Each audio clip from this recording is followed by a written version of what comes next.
Dude, MySpace was everything. Literally everything. When MySpace like started dying out, we're like, there goes our like platform. I mean, we were fortunate to have a pretty good following on MySpace. We did a recording at a local studio here and we put it out there and we started seeing the numbers go up, man. We're like, well, we actually have like 100,000 views. And we got to like, I remember we had like 2.5 million total views. And that was like, we're like, we felt like we made it, like this is it, we're doing it. Real quick before getting into today's episode, just wanted to shout out a few quick things. First of all, we have a Patreon for as low as $1.50 a month. You can get early access to these episodes as well as your name in the credits. And with the $5 tier, you can gain access to member-only channels in our Discord server, as well as be a part of the group calls that Yan and I do every second Friday. Secondly, we have merch. 2 designs that we absolutely love. You can find those over at indiemerchstore.com. And last but not least, we do these podcast recordings live on Twitch. So if you want to be a part of the conversation, see these as they happen. We do those every single Wednesday at 7 p.m. EST. That's it. Links to everything I just mentioned will be in the description, along with links to our Discord server and our other socials. That's it. That's all I got to plug. Enjoy the episode.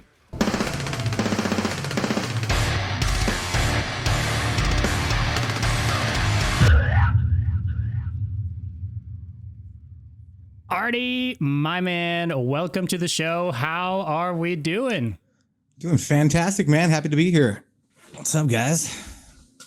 Dude, what's up? That's a cool setup you have, by the way. It's not every time that we see like a cool setup. Like I'm seeing the guitars, the whole thing, the speakers and everything. You've got nerds here, so like we're all nerds, so we appreciate that. Yeah, it's my little ghetto rigged home studio I've had for a while now, but it does the job. Appreciate the compliment. No, you're welcome. That's the first thing Awesome, guys. Well, thanks for having me on, man. I was stoked to hear that Burning the Masses is still happening in conversations. Definitely. Like, we can. Oh, we definitely I'm confirming that. Like I've, I have a YouTube channel and I make videos about bands and stuff like that, and it's been requested many times to do a video about you guys and your story and stuff like that. So I can confirm that it's been part of, and I don't think it left the conversation much. If I'm being honest, it's. Well, look, we're gonna get into it at some point, but look, there was never a breakup letter officially, so the people just been hoping here. And we have a lot of material that's still ready to be possibly released, but we'll see what happens in the future. Oof, you shouldn't say that to our audience. You're gonna receive a lot of messages now, probably. I still get messages. But well, there we go. Confirmation. But hey, look. Okay, I told you before starting this that I wasn't gonna glaze you then. I'm gonna have to glaze you on stream. So here it is. This I'm gonna do it now. Get it out of the way. I'm gonna glaze you for. I mean, Yan can attest to this. For me, Burning the Masses, Mind Control for me is by far like a top 5 record of mine. It just hits that specific itch for me of like the right amount of technical without being just technical for the sake of being technical. Like there's still like, so I don't know, you guys have some thoughts about maybe some better songwriting later on and blah blah. But to me, like that was like a very, I guess for me, more of a pivotal album for me growing up. And I have just a quick story to share. I don't want to be overbearing and not have you talk for the first part of this interview. No, let me hear it, man. But okay, so I have this is my copy. This is my Mind Control copy. And the story behind it is that I happened to, back in those days, it was the blog spots and it was the era of downloading music and all that stuff, and I was a part of a lot of these forums, and kind of a part of that culture was also getting albums early, I guess. Like, people were leaking albums ahead of time and stuff like that, whether it be because a store put it out early or review copies got sent out and someone was put it up online from there, whatever. It was kind of inevitable at that point, but we were just a few days away from the Mind Control release, and I get tipped off that hey, at this local music store, I saw this person who's writing in the little forum thing in the chat. He's like, I saw the new Burning the Masses CD there. They were selling it early. I didn't buy it, but it's there. And this is like in a city 2 hours away from where I live. But was it in print? Like, was it actually like the album cover and everything? Yeah. It was. It's that one you just had right there. That's the one. Yeah. So ultimately, the long of the short is this is like 2 hours away from where I typically live, but I happen to be visiting family that specific weekend. Like that day, I was in that city where this person happened to have found a place that was selling the album early, and I begged my mom to drive me to to the store, to this like metal record shop that was selling records, and lo and behold, this album was there, and I got to the cash register, and the guy was so happy to be like, oh, have you heard the record? It's so good. And for me to not be like, I wanted him to sell me the record, I wasn't going to be the one to tell him, hey, you're not supposed to be selling this yet. And I was like, I want this early. So I didn't say, I was like, no, I haven't heard it. And then I bought it and I got out. And then, I got back to my grandparents and I opened it up and I put it up immediately on Mediafire. And then, I spread it online illegally. That's so my Hey man, bad. spread the word. It's all good. Any publicity is good publicity. I just had to do the formal apology here, but I was very excited to get it and other people were too.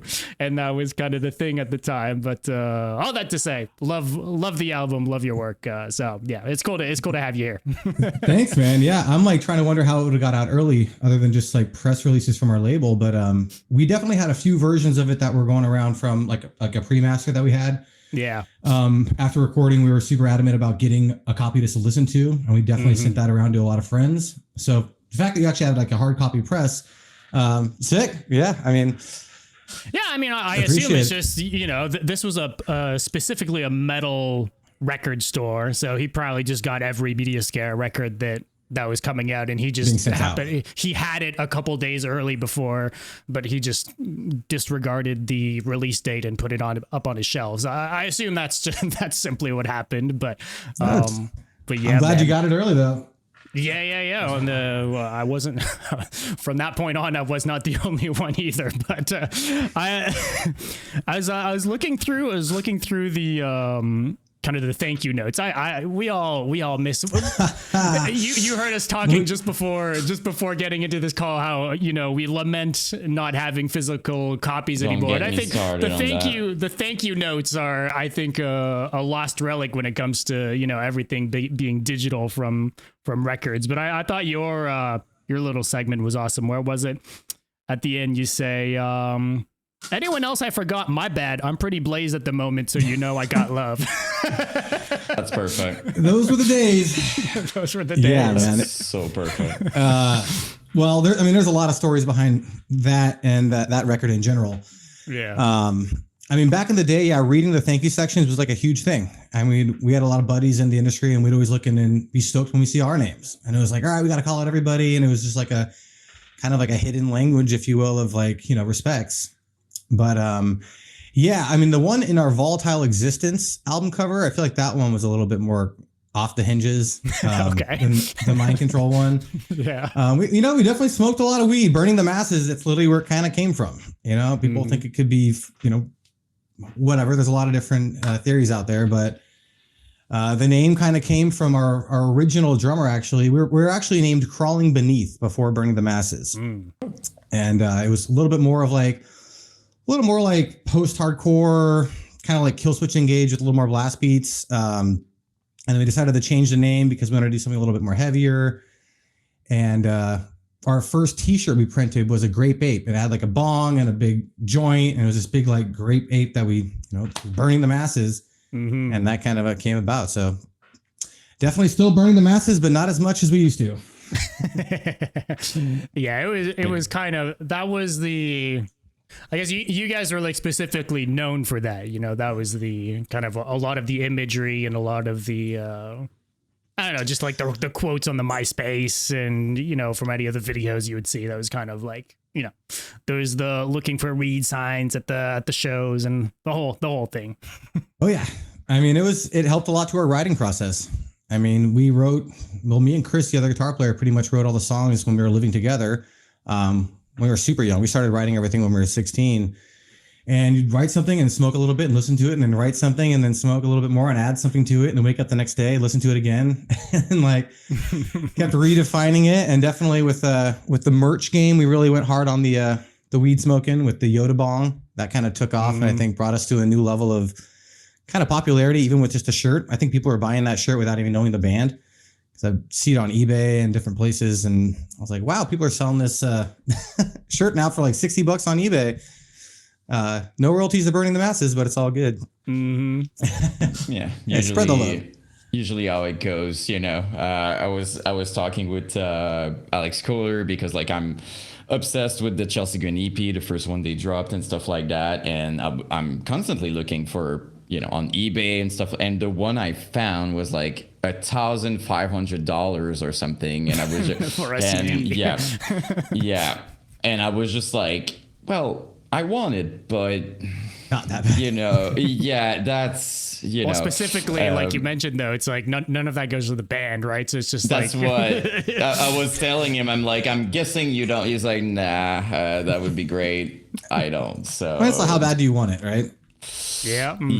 That's you kind would of think fake though fan. that, but it's it's kind of part of the whole thing. Yeah. Well, hey, I'd love to, you kind of alluded to parts of starting the band. I'd kind of maybe like to dabble into some of that.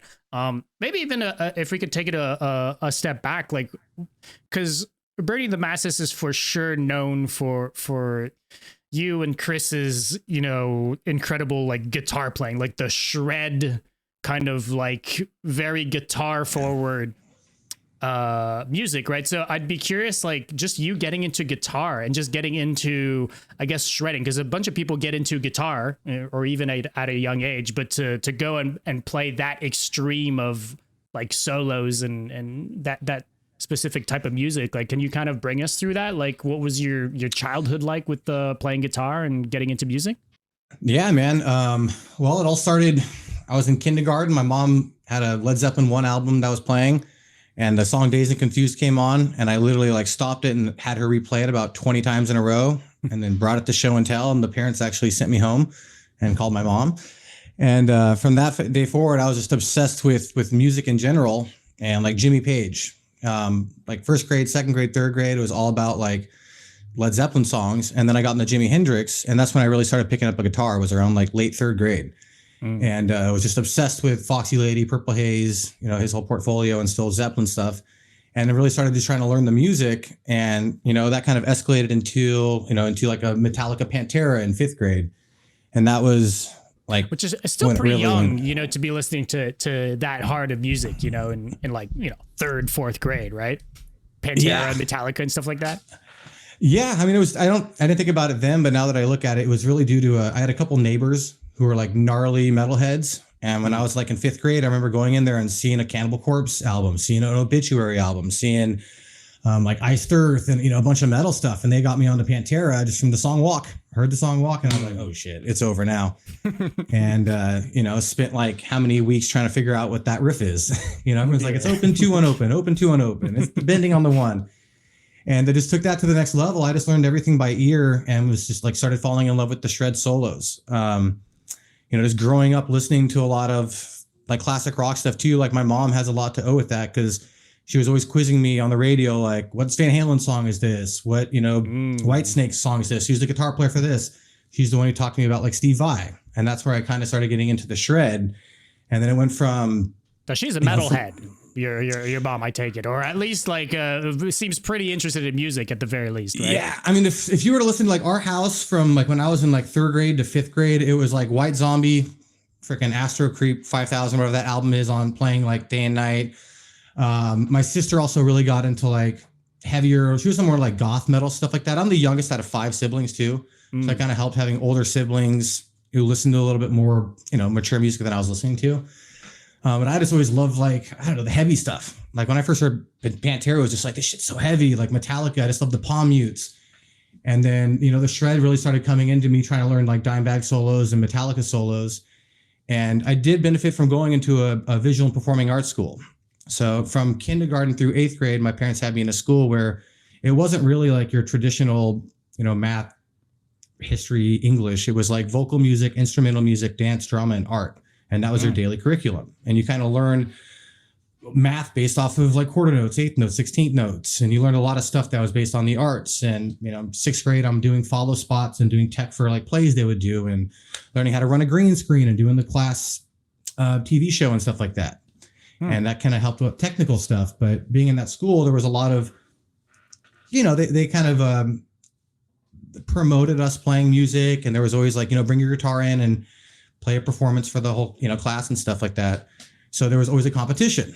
And that's one thing where really how it all started. And that's how me and Chris actually kind of came to know each other later, like 10 years later. It was always like, all right, who's the best guitar player in the class? Who's the best guitar player in the school? And it was always like, oh, that solo. Well, do you know it the right way? And like started with the one solo on Justice for All. And then I started getting really, really heavy into like Yngwie Malmsteen in 8th grade. And that's where it really took to the next level. It was like, oh, sweeping. What is this? This is something I've only heard very little Kirk Hammett ever doing. Like started learning the sweeps. And then right around that time is when I first heard Necrophagus. There we go. It was like 2003. And you started hearing that, and I was like, oh shit, everything just changed. Like no more Metallica as much. It's like now we are spending the next, how many years of my life trying to figure out everything he's doing. And, so that's kind of the real foundation. And that from that moment on, it really kind of paved the path. In terms of like development with the band, I was really more into like death metal and metal than the other guys. We met in guitar class. There was a guy named Paul Mata. Shout out to Paul. He was like, dude, you're a good guitar player. I'm in this, kind of hardcore band. Like, want to join? In my head, I was like, you guys are way too like melodic. Kind of at that time, I was like, everything's emo. You guys are emo. That's emo. I want to listen. I'm all about death metal and stuff like that. But then I went to practice, and I was like, why not? Let's start jamming out. And then we started like, I did love Killswitch Engage, so that kind of like was my kind of way to match them with them heavily liking. Like they were all into As Lay Dying at the time, and As Lay Dying is also from like our neighboring city. Like half those guys went to like church with some of the guys in our band. And I was the guy going, why are you guys going to church? What the fuck? Like we're metalheads. But being said, that kind of spawned it all. And then I met Chris so it's the whole competition thing. It was all like, who's the best guitar player in these high schools? And it was kind of like known that I was one of the more like advanced guitar players in my high school. And then Chris went to the neighboring high school, and everyone's like, he's way better than you. He's way better than you. And I'm like, whatever. And we're all very competitive still to this day. It's kind of funny. That's why I was like, we should get these guys on the pod with us, because it would be hysterical to watch us all together. But, we met each other in a garage at my buddy's Paul's house, and he was all about, he was really big into Unearth at the time. And that was right as I was like trying to learn every song on Miasma, which is probably one of the biggest influences for Burning the Masses in the very beginning. Was Black Dahlia Murder, just because they had that perfect mix of like, they had some of the breakdown stuff, but it was also death metal with blast beats, and it was melodic, just kind of hitting on everything at once. And then from then we met each other, and then it just started, kind of clicked. Was it kind of like it met in the context of wanting to jam together or just to hang out, or was it a competition? Like what was the... Dude, it was literally like my singer's like, we got a guitar player who says he's better than you. He's coming over to the jam spot. You better fucking show him up, dude, because we go to Vista High and he's from Rancho. And I was like, all right, man, let's like fucking bring it on. Get him over here. And it was literally, it went from like, what do you got? What do you got? And we're going back and forth. The next thing we know, we started knowing like the same songs, and we started trying to harmonize. And then literally that day it became like, oh shit, like we've never met each other, like people like each other before. And then, that's when it really just took off. It's so funny to have it explained like that, because to me, it doesn't feel like competition in that sense, but that's what I've always kind of found cool about the dynamic that both of you have, especially when it comes to doing solo work. Like you guys, it's never been about like, oh, one's a rhythm guitar and the other does the solos. It's always been like you guys trading off. And now hearing you talk about the fact how like it kind of was a competition at first, it's kind of funny to reimagine it in that context. Like, let's both play a solo on this song back to back, and the people can judge. Yeah, I mean, you can actually hear the competitiveness in a lot of those solos. It was kind of like, and it was all healthy, by the way. And it's like we lived together for years. Like his mom and parents are like my second parents, and we've definitely, he's helped me out in times where in need. And but there's definitely times, I mean, even in the writing process, there's still to this day songs that we argue about who wrote which riff. And I'm like, you don't remember, dude? We were in the living room, you had that one thing, and I was like, this is like for like Moltres is one of the songs where we were like, I'm like, I wrote the intro. He's like, no, I wrote the intro. You wrote the second riff. And it's just funny because it's always like, but at the end of the day, the collective effort, what it created was that kind of energy. Because it was like, it's not like we were trying to write riffs that were so difficult to where no one could really play them. We wanted to be technical. I mean, when you're listening, we're trying to learn Necrophagus songs at the same time as we're trying to write albums. That kind of came into a lot of stuff. But then the roots still stuck in there with a lot of our pentatonic shreds. I mean, that's all like the Dimebag and Metallica solo stuff. Yeah. But in songs like Immersed Entity is one of them, and our last album on Offspring, the first track in that album, it's just like it's 2 minutes of just shred solos going back and forth, and it's fun. It creates for a fun listening experience. It's funny, the back and forth is like, we agree that this riff is really sick, but who gets the credit? Sorry, yeah. You were good. No, not at all, dude. All good. No, I was just about to say it's interesting also because like as much when we go back to the early days of deathcore, there's multiple different kinds of influences. If we take something like As Blood Runs Black or Contra Blessing by Bring Me the Horizon, it was extremely metalcore oriented. If we take you guys, I would classify it more in the realm of like Beneath the Massacre, Doom EP by Job for a Cowboy, the Black Dahlia Murder and stuff like that. And to me, when people were trying to like trash talk deathcore, to me their argument didn't work with bands like you guys or Beneath the Massacre, because they would kind of laugh of, oh, it's just zero, and I was just like, yeah, just go ahead and play that and tell me it's just zeros, right? So bands like you guys kind of was changing maybe some perspective. I don't know if it felt like that back then, or even if you had that vision, because deathcore wasn't that much of a thing yet, but that's kind of what happened. Beneath the Massacre, dude, I remember when I heard their 4-song EP that came out, and it changed like everything. Like we're like, oh, what the fuck is that? Like, and we're like, first off, we're like, is that a drum machine or somebody really playing those gravity blasts? And I was like, our drummer at the time was obsessed with gravity blasts, and that's where that really all came from. And it's funny as I'm talking, it's like thinking about how many influences really did take a play in what we were doing, because there is a song on Volatile Existence and on our EP called Brace for Departure. And there's a whole part of it that's literally like us, doing these sweep, or not the tap harmonizing taps. And it's literally Beneath the Massacre, and with the gravity blast and everything like that. And I don't know, those guys are one of the first to really take it to the next level. I mean, I loved Despise Icon a ton too. And they were another one that was like, I love the breakdowns, beat down, but the drums are super fast. And that's where you could kind of bridge the gap of, yeah, it's just freaking open chords. But when you do open chords with, 280 blast beats going on, like 280 BPM, and it's gravity blast and everything, it's like, yeah, but it's a new energy. We often have the conversation that even to this day, no one was able to replicate what Despise Icon did in general. Like their blend of hardcore and death metal was never redone, I guess. Like, I don't know to say it, but they're the only one who sounds like that, right? Which is kind of impressive. You would think that after all those years and even the revival and stuff like that, we would hear something maybe very similar, but they're the it's not only because one bands weren't influenced by them, because here in Canada, dude, every other fucking band had two vocalists because of Despised Icon, but no one sounded like them still, Their vocalists are really what was the most recognizable, I feel like. Just the variety, and I mean, that was actually the first time I heard somebody doing those gutturals. You would think, like, I know Job for Cowboy was doing it first with like the rees, as we used to call them. But I remember Despised had a video that came out in like 2003. It was like some of their like first stuff. And it's just like they hear that guttural creep, kind of sound. It's like, what the fuck? Ion Dissonance is another one from Canada that's fucking epic. They were not too much same like realm too. Like similar. I think they recorded from the with the same people too. Yeah. Those that whole gang, Beneath the Massacre, Ion, and Despised Icon they were all friends, and did all this. Well, the guy from Despised Icon originally became a producer and just started producing a bunch of these people. So yeah, there you go.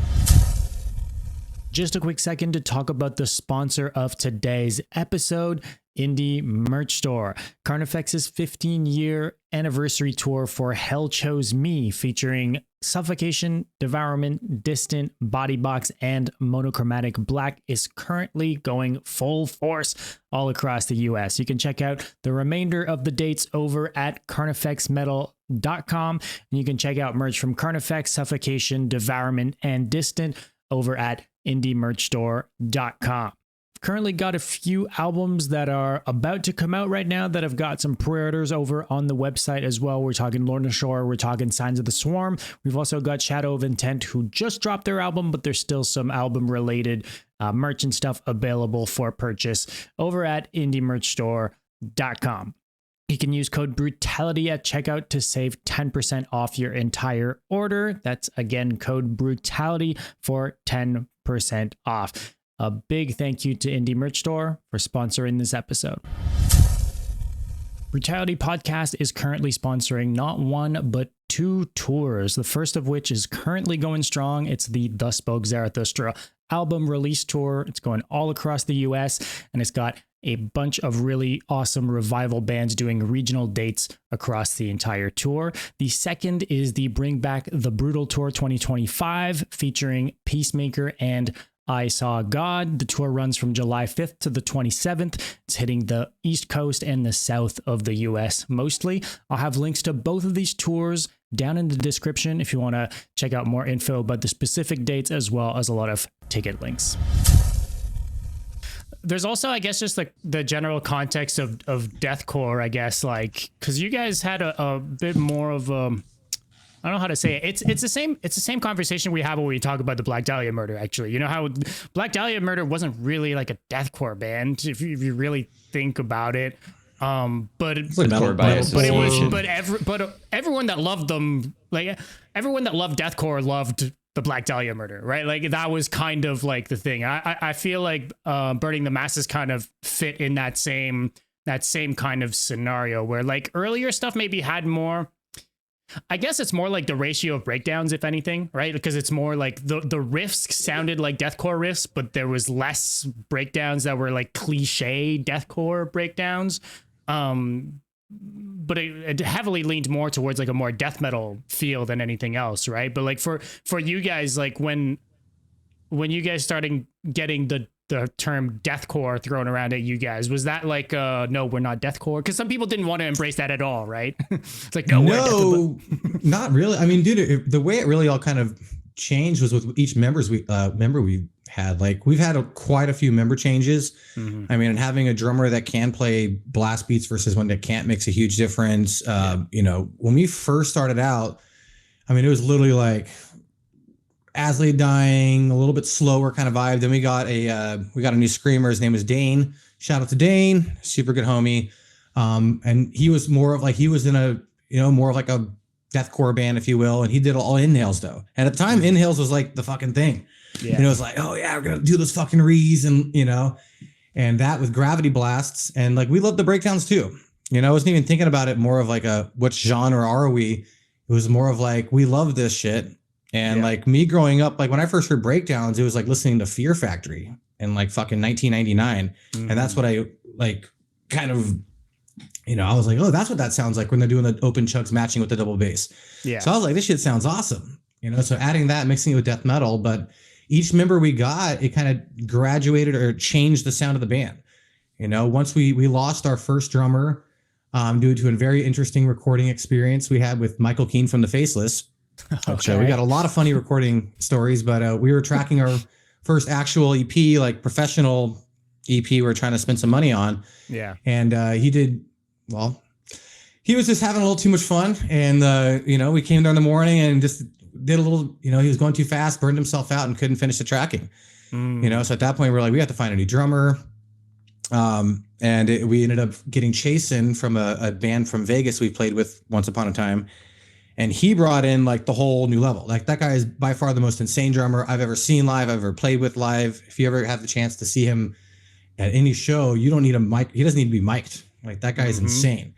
So that's when we started getting into the more death metal stuff, because he brought in a lot of influence from death metal. Him and the singer that he brought with him, David, David Montenegro.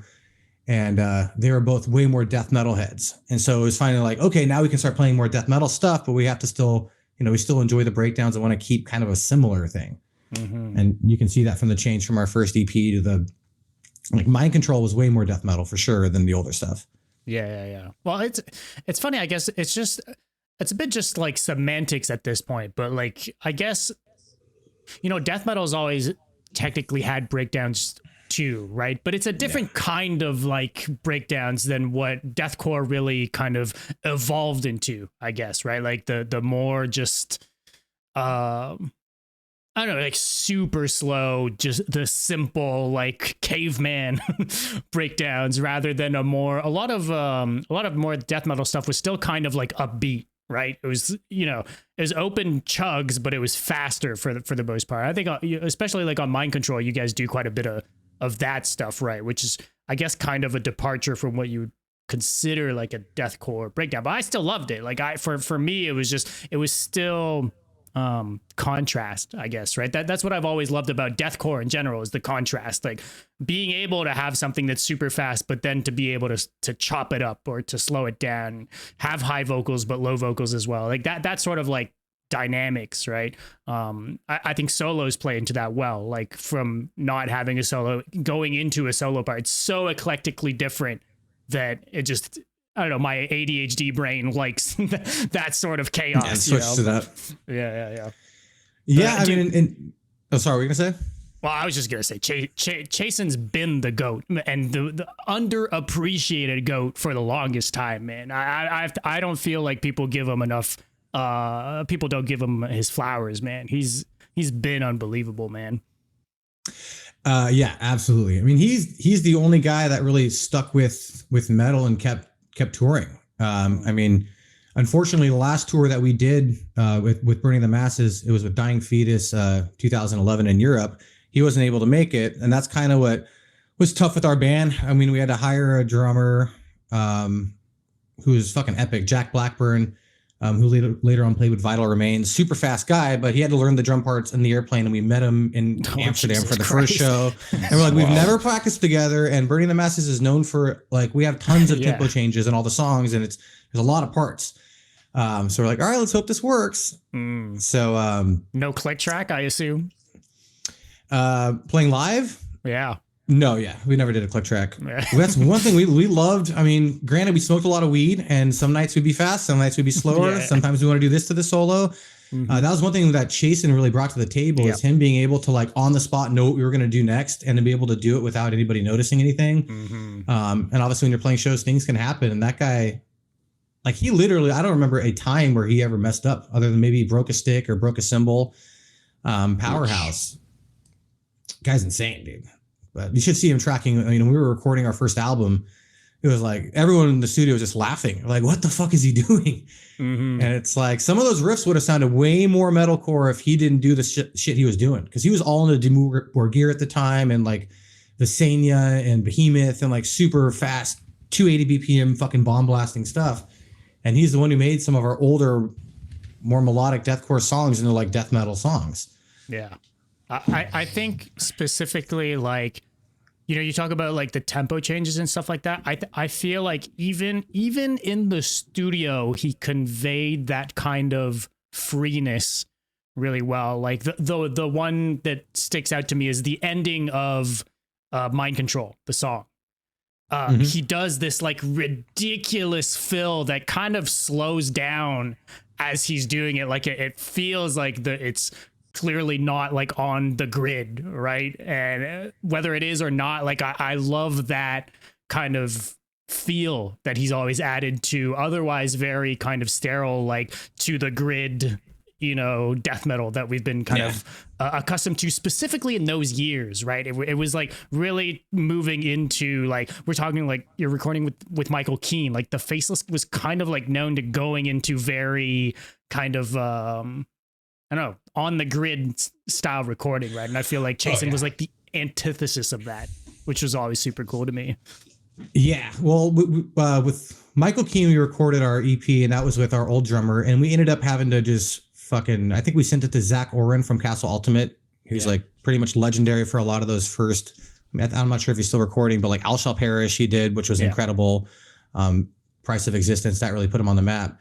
He literally just like drumagogued and programmed the majority of the drums on that album, and we tried to make it like, make it sound as natural as you can. And then when we had Chasen, we were tracking with a guy named Stephen Hawks up in Oregon. And we were like, we want this to sound as natural as possible. We want people to know that this is not programmed. The tones, you can tell in the toms, everything sounds super clean. And there was a lot of parts where we went off the metronome and let him just kind of do his thing. And that part in Mind Control, the very end, he's doing his little drum solo. We had no idea he was going to do that. None of that stuff was practice. It was, we kind of really went into the studio raw, and we just had the guitar tracks recorded. And we're like, check it out. Let's see what happens with it. And then like in 2 days, he tracks the whole album, and it's just like, we're just laughing like, what the fuck? He had a lot of those moments. That's crazy. Him and the singer that he kind of brought in, like those two like moved in with you guys when they joined the band. Is that something I'm getting correct? So David Montenegro, they were in a band called Evade the Swarm together, which is like super brutal, Vegas, deathcore. What would happen is, when we were starting to record, they lived in Vegas. We all lived in San Diego. It's a 5-hour drive. So they would come and stay with like one of us while we were practicing, and we practice in our bass player Jake's garage, and really dial everything in. So they would kind of come and like live with us at the time to learn this stuff, and they'd go back and forth. Yeah. And then same thing, we'd go stay out there in Vegas with them before we go out on tour and stuff.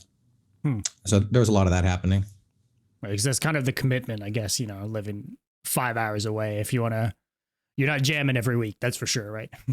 Yeah. And it's before technology too. So there was no way to do anything like video FaceTime with, recording equipment and everything. Yeah. I mean, it was a good time, dude. It's like crazy to think about. That was 21 or 22 years ago. I feel like when we started doing all that, and it's like time flies, but yeah, man.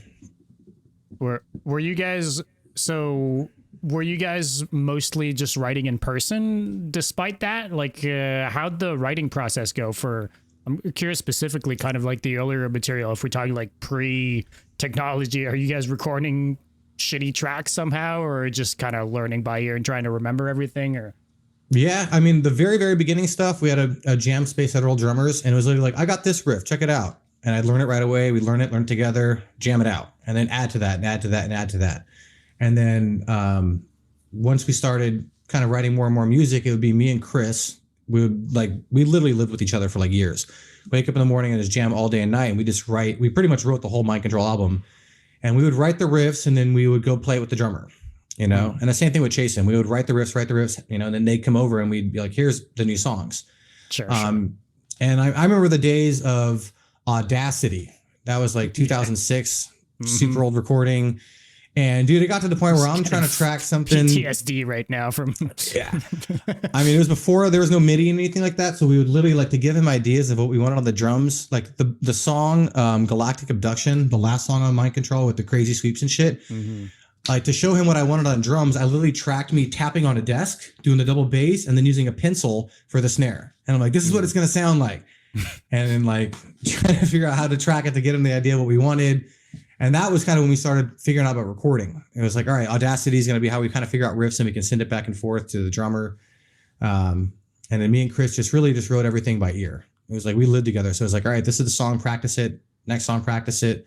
And we were fortunate to have a lot of time to do that. And we were talking like 5 to 6, 7 hours a day. Sometimes we're just jamming out and it was like relentless. Yeah, there's some crazy shit to remember, right? So it's kind of like not having any reference outside of like just playing it over and over and over until you remember it is kind of fucking crazy too. Yeah. I mean, Burning Man, we tried to write technical riffs. I mean, a lot of this stuff we wrote, especially in like once on Mind Control, and obviously after that was a whole nother story. But we're just like trying to write something that not other people were doing, and we're really big on like.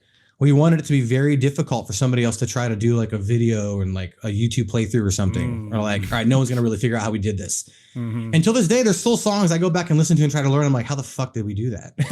So I'm like, and it's like, even Chris sometimes, he's like, I think we're doing this one. We're doing this here. And we were just in the ether, man. It was like, I remember just our warm-ups. Like I would just warm up and it's like, we would play the entire Black Dahlia Murder album together, Miasma. That was like our thing back. Like we knew all the harmonizing parts. So we'd play the entire Lamb of God album, like as the palaces burn, and that'd be our warm ups, and then we'd start. You know, it was just all about being in sync, and then we'd practice, and then we'd start recording stuff, and yeah, I mean, our memories were a lot better back then, even though we were smoking. Somehow, yeah. you kind of train your mind, and maybe there might have been a couple Adderall involved every now and then, but to balance things out. Yeah. I was like once or twice. There were, I can be honest, there was a couple times we did take Adderall like once or twice, and these guys might hate me for saying this. It was like once or twice, and that's where we did write some of the crazier songs that were like, go back and try to play it. I'm like, wow, this is so fast. And when I listen to it now and try to play some of these songs, even, you know, all the songs, it's like we were playing so quick all the time. It's amazing. That's where not playing to a click live allows you to play a little bit slower if you're not on the Adderall anymore. Yeah, no, Adderall wasn't something like it was like there was like once or twice where it was like, let's see what can happen if we do this. Because I mean, everyone was taking it at the same time, like in high school. That was like literally like, it's like, oh, this is how you pass your test. And I'm like, this is like legal freaking, you know, this shouldn't be allowed. And we took it. I'm like, let me see what this is like. And then next thing you know, I'm playing guitar for like 9 hours straight. I'm like, I just learned the whole fucking Yngwie Malmsteen solo and this one song. I always wondered what that was. But can you kind of MySpace? Let's talk about MySpace for a second. Good old MySpace. Good old MySpace. Like I mean, Audacity, MySpace. Yeah, and it ties into, you know, the getting to do your own recordings, and, you know, putting out a lot of pre-production tracks on the MySpace and stuff like that, and like SoundClouds and all that. Like, I'm just curious, like, did you guys have some sort of blow up on MySpace? Like, was MySpace something you guys were particularly like into personally, I guess? Or dude, MySpace was everything. Yeah, literally everything. When MySpace like started dying out, we're like, fuck, there goes our like platform. Like it was, I mean, our first videos on YouTube, me and Chris in 2005, we were doing shred guitars. Our whole thing is check us out on MySpace, check us out on MySpace.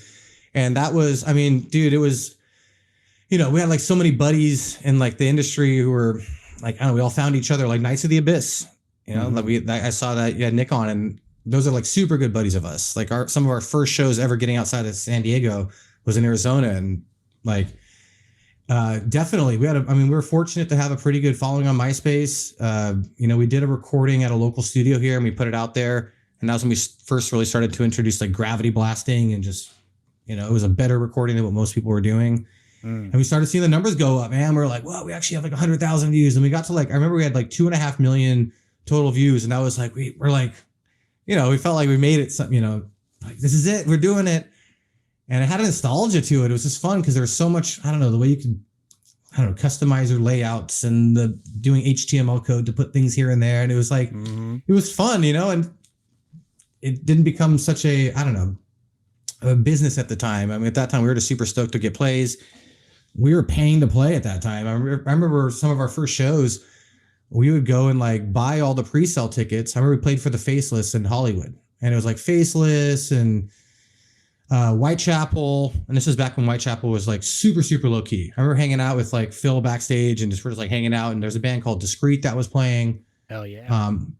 You know, we had to sell pre-sale tickets, so we bought them all and then went to the line out front and just sold them back to like the people in line to try to make our money back. And it was like, check us out on MySpace. Work smarter, not harder. Yeah, that you can't do that anymore. But it was amazing how back in I think with MySpace, it was like, it wasn't this whole social media kind of, I don't know, cloud, if you will. Everything wasn't blinded by views. Like we were just stoked to hear, you know, a drummer that could do, you know, a sick ass blast beat or rolls, or hearing Phil do his lows and, you know, old school Whitechapel. I mean, this is when we had no idea who they were, and then we met them and jammed out. And then like the Faceless was another one, because they're kind of local to where we are, and seeing them do like their whole thing. It was just more about like the know. You're in the know. You go to the shows, you know everybody, everyone's backstage talking, whether you're smoking or drinking or just hanging out. It was like kind of a genuine connection versus now where it's a lot more behind the screen, if you will. Yeah. Kind of forward facing, like networking more than just like hanging out with people that you just fuck with what they do kind of thing. Yeah, I mean, everything was networking, man. I mean, we're hanging out with one of the older guitar players for Job for a Cowboy randomly. We're like at Guitar Center, and then, hey, check this guy out. And then everyone's like, who are you guys? And then we ended up like, exchanging MySpaces and hearing things. And then that introduced us to like the Arizona crowd with Knights of the Abyss, and a few other bands out there. And then San Diego, we always had As Lay Dying, which was kind of like the big band in our neighborhood. But then you had a lot of other sick ass bands. Cattle Decapitation was another one that was like super big at the time down here. And it was just, it was all about networking. Everyone went to shows. It was like, there wasn't really much internet, MySpace was the platform, but you would go to the shows, and that's where you would, you meet everybody, and that's how you get a tour booked. All the tours was like, hey, you guys want to come over and play the show? It's like, all right, why not? And if we're doing that, like, let's do another one. And I remember one of our first tours was with Brain Drill. If you guys remember that band? Hell yeah. Lord Marco on drums. Gnarly. And we're like, this is sick. We're doing it. And we did a California run. And then from there, met up with Irish Front and did a whole like nationwide tour, which is one of our first. That was our first actual tour. And that tour was absolutely insane. They looked like quite the party animals too. Bro, that was more of like a who could drink the most, who could smoke the most. We had the van wars got to a fucking ridiculous extent where I don't know if anyone's ever talked about van wars on here before. Really, like when you're touring and you're driving along like the freeway in Texas and there's nothing to do except for like, fill up a water bottle with pee and chuck it through the window of the, their van, and then they're putting gum on the locks of your van. And then I forgot who it was. I think it might have been Knights of the Abyss. They had the idea to get a bunch of crickets and put it into the van. And then you're driving and trying to sleep while you're going to the next venue, and all you're hearing is fucking crickets. Like, it got gnarly, dude. But it was fun. It was all a lot of fun and games. No one ever really got upset, except where I think the singer from Irish Front threw up on her windshield. Or did we throw up on their windshield? Someone threw up on somebody's windshield in the blazing heat of Cleveland. But kind of made things fun when you're on the road and before we had internet on our cell phones. Yeah, we Arthur from Arsonists Get All the Girls was talking to us about having sardines stuck in their motor. In their engine that kind of really fucking stank up the place. And the fucking, that's pretty gnarly. That's pretty gnarly. I'd have been fucking pissed for sure. Yeah, those guys are awesome too. We had a really cool tour with them and As Rebel One's Black and Tony Danza. It was called the Over the Limit tour. I know he mentioned a comment on the on your guys' post. Yeah, they were all, that film was amazing too. A lot of good times. I mean, that was back when touring, I feel like, was a little different. What Van trailer. What do you mean by that? Different from now? From like in what ways? I don't know. I feel like there was just a little bit more communication with all the bands. Like everyone would hang out together. It wasn't like kind of cliquey where you had like maybe a couple people. It was like, I mean, even our first big tour, like I was Born of Osiris took us on, and it was Born of Osiris. It was After the Burial, Shai Hulud, and us. And we were like, super low key still. And we met Born of Osiris because we smoked weed together in San Diego. And we loved them because we heard them from Keen recording their first album, and we were recording our album. He's like, check this out. I literally remember he sat back and he's like, this is about to make me rich. And it was like, they were epic, dude, and told us all about them. And then we were like, we have to meet these guys. And so we all smoked weed together, and they loved us, and they brought us on their tour. And it was like after and before every show, we'd all hang out together. We'd just like go to the vans, we'd be drinking, smoking, just, partying. But it was like everyone all hung out together. It was like almost like high school, if you will. And as touring kind of moved on, once we started getting into the more touring with the bus and with bigger bands, it became like there's like one member of one group and then maybe another one will hang out. But it's not as like a group kind of thing where everyone's in front of the venue just hanging out and kind of partying. I mean, maybe it still is. You don't see it as much. There's probably a bit of a dynamic shift if specifically if you're talking like getting into the world of doing the bus tours, and stuff like that. Unless you're all literally the four bands on the one bus. I mean, which happens, maybe you're stuck actually hanging out together. But I think it's less easy maybe to do like a Walmart parking lot hangout with a few big ass fucking buses than it is, everyone in their trailer. Not that it couldn't be done, but I feel like the routing kind of changes. You got a driver who's like, no, I'm going to drive through the night straight to the next venue type of thing versus like when you're in control of, you know, you're the one doing the driving and you can decide to get to driving tomorrow instead and party tonight or whatever. I guess that kind of changes the dynamic for sure. That's probably the huge part of it. Literally, yeah. When you're all in a van and trailer and you can drive when you want and everyone's kind of parked behind the venue and have a little bit more freedom. Yeah, definitely. We've definitely pissed off a driver for a bus before. That was actually Big Chocolate. I tried to listen to most of his podcasts. I know he had two of them. I was like wondering if he brought up any of the stuff with the tour we did together, because I think it was the first time he went on tour. And there's a band, Annotations of an Autopsy, from England. Yeah. And they super sick guys. I mean, that tour we were doing with Suffocation, Flesh God Apocalypse, us, and Annotations. And that was one where actually we were all kind of buddies. Like Suffocation, those guys from, you know, being kind of more of an old school death metal band, super fucking homies. Till this day, we'll still go and see them and they treat us like brothers. Mm-hmm. But we were all just wasted. And I think the singer from Annotations picked up Cameron and threw him against the bus. And the driver was like not having it. He's like, what the fuck? What just happened? What happened? What happened? This is it. I'm done. We're leaving. And we had like a fill-in driver for a few days and then he came back. But it was a little bit of a thing. We're like, what the hell's going on? So who drove the bus that night? Well, this is in Europe. Everything is very organized. You know, they had, I mean, we were kind of oblivious. This is our first time in Europe. So they had, you know, it's a bus company you're going through. There's a driver company. There's all the promoters and they figured something out and the guy ended up coming back on. Yeah. But it was like very strict after that. No more putting forks and spoons in the microwave and shitting on the bus and no more partying. No more fun. Yeah. Who were you guys sharing the bus with? Do you remember? Was it the full package or? No, it was us and Suffocation. And was there? I think it was just us two. And that's why I think we became kind of close. We were just listening to all their shit. They were super stoked because, you know, for us being a younger band, they kind of considered us like metalcore, and they're OGs of death metal, and we knew a shit ton about like death metal bands. Yeah. But they were like, how the hell do you know these bands and these songs? And we'd start jamming together and they kind of respected us for that.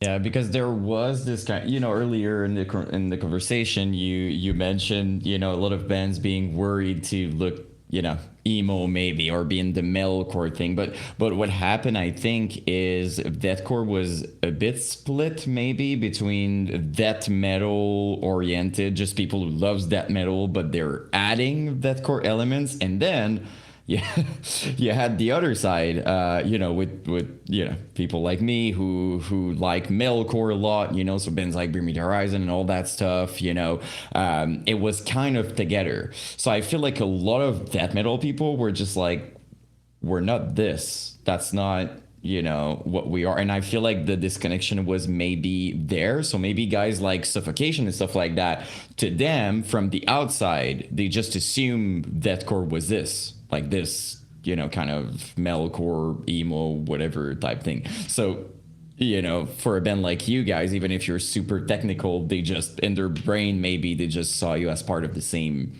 movement, maybe. How do they know these death metal bands? Exactly. Like what the, you know, he's not talking about Bring Me the Horizon, like what's happening, you know, it's something like that, maybe. I mean, well, Suffocation, they're all super cool guys. I mean, they've had a lot of member changes over the years, but except for the two OGs. But like Terrence, for example, we're all buddies, and I think it was just about, you know, there is that disconnect, but I think a lot of it is more from like the outside looking in, from like the fans looking in, and they kind of think that death metal bands are like that. Like we toured with the band called Keep of Cleason. It was like a gnarly black metal band, and their drummer was in a band, you know, Gorgoroth, which is known for being fucking insane. And these guys are blasting ABBA on the bus, and like even the guys from Dying Fetus are literally, we're playing Tom Petty and singing the words to AC/DC, and it's like everyone gets along, everyone loves good music, and you know, in terms of the metalcore versus the death metal, I mean, that really was a thing. I mean, we really felt like we started losing some fans when we went to more death metal, especially in our last album we did, Offspring of Time. That's one with Big Chocolate on it, Cameron. We definitely went way more death metal on that album, and I maybe think that we should have kept a little bit more elements of metalcore in that. But I mean, nowadays everything is kind of blended together. You know, see what ended up happening. There's not so much genres. It was just more about like what draws more. Like when we grew up playing in a scene, like playing with Elysia, and like, Knights of the Abyss. It was all breakdowns, and we were a part of that. So we love death metal, but it's also like we want to play that shit too. And then you had a band like Lamb of God, which is fairly metal, but they had some fucking crazy breakdowns back in the day. Which is kind of in the middle. But yeah, I don't know if that's where we're going with it, but it's I'm happy to see that everything's kind of morphing together, and everyone kind of respects all music. But it's well, no, but you have a good point though. We've seen that more than once. Job for a Cowboy is a really good example of that. They dropped the Doom EP, and it was just like, oh my god, Job for a Cowboy. Every single person I think back then who loved deathcore a little bit had a Job for a Cowboy merge, and it was like all that. And then they went more death metal, right? And it was, I think, the biggest deal in the entire. It was just like, what's happening, But if you pay attention though, it's still very similar. They just removed the few elements, like the pig squeal, like the breeze, like you called it, and maybe a few breakdowns. And it was a big impact. People were just like, they went that metal. Back in the days, it was really extreme. Like, oh, that band is that now. Oh my god, they changed their sound, like over it. As opposed to now, where people are just kind of more, maybe more accepting of new direction. But back then, it was just like gone. Like, I'm not listening to that anymore. Right? I remember when that happened to JFAC, dude. I went from seeing them fucking sell out Soma here in San Diego and other venues, and it was just like, I loved it. That Doom EP. I was just listening to that at the gym the other day. I'm like, this shit's just so fucking catchy, and the vocals are insane. Good. And I think they did have a big shift though from album to album. Like they really did they kind of went full on, I don't know, death metal, and it's content, right? Same thing with YouTube channels, and if the second a creator starts doing something different, you lose a lot of that following who wanted to see you for what they followed you for. Like I had my Instagram, I used to post a lot of guitar follow throughs and just like metal stuff. And then the second I started doing like fitness stuff, because I became a personal trainer, was just kind of exploring life. Like I noticed like 3,000 people unfollowed me, and I was like, fuck, all right, maybe I should have started another channel for that. And I ended up doing that. And but people like what they like. And at the end of the day, are you doing it for you, or are you doing it for the fans? Is it a business? Is it, and dude, JFAC's new album, I don't know if you got the brand new album that came out, it's like a year old now. Fucking insane. I was like, what the hell? It's like, it's got a fretless bass on it. Full tech death, like super spacey too. Like, yeah, they took it to another level on this last one. I respect them for it. And the musicianship is out of this world. But, being said, I listen, like my Spotify right now, I listen to a lot of Paleface and Spite, and I love that fucking shit, dude. It's just heavy as hell. I love the production that's coming out nowadays. And I actually kind of got away from a lot of technical death metal, because after listening to the craziest shit that can be out there for 10 years, like Spawn of Possession, or some of these bands were just blasts and 30 riffs in one song. And I'm getting older. I'm 36. I'm like, I just want to listen to something that's fucking badass, and I can remember and know which part's going to come next, that I can just fucking, I love working out to heavy shit, and you can't really work out to like blast beats all day long. It's not in tempo with what you're doing. Signatures are kind of fucked up for lifting. Yeah. It's fun for a little bit, maybe if you're sprinting, but like Spite and fucking, the new Whitechapel album, fucking insane. I'm so glad they kind of went back to the more heavier shit. So even I might be a victim of that whole like, fuck, why'd you guys change it up? Even though I might, be myself, we've done it with Burning the Masses.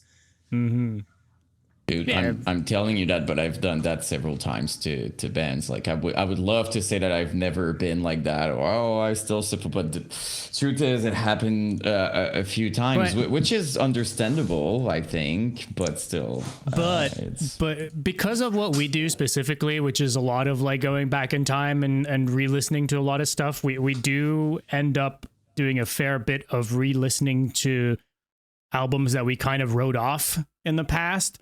And oftentimes I'm reminded, wait, this was great. I don't know what the fuck I was thinking. It's like a perspective thing. Maybe it's just I'm at a different place now and can look at it differently. I don't know what it is, but there's a lot of albums like that where maybe like especially more as like an early adult or like a teen, you think it's the biggest fucking deal in the world because they slightly change their sound. And you listen to it now and you're like, wait, this fucking rips. This is awesome, So there's a bit of that goes on, I think, too, right? Like I don't know, like I love how the Offspring of Time sounds. Like I wouldn't have made that record a more deathcore record for what it's worth, right? Like because you kind of alluded to that earlier, but I'm like, I love that record for what it is, you know? So I don't know. It's always kind of like a weird, what if, you know, you can kind of always have those conversations, but you know, everything's kind of I guess a stamp in time, you know, just a moment in time, and that's what it is. And that's it. You're hoping the fans kind of mature with you too, you know, and that's one thing that it's tough. I mean, it's fucking listen to Metallica. I mean, obviously the first 4 albums, it's like amazing. And then after that, they slowed down. And I'm at the point now where I'm like, fuck it. You know what? Some of the songs aren't that bad on Load and Reload. I mean, it's like, it's fun to jam out to at least. Yeah. But, you know, Offspring of Time was, I mean, that was at the point where we were as technical as we could get. It was like, we told Cameron, Big Chocolate, and we met him, like, dude, this album is not going to be like the old album.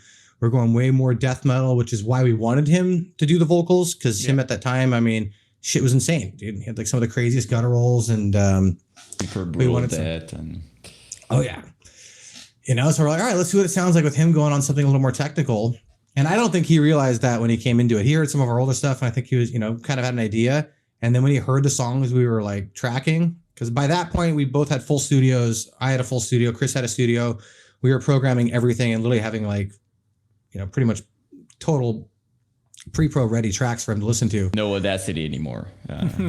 Yeah, no. Audacity was gone in 2007. Yeah.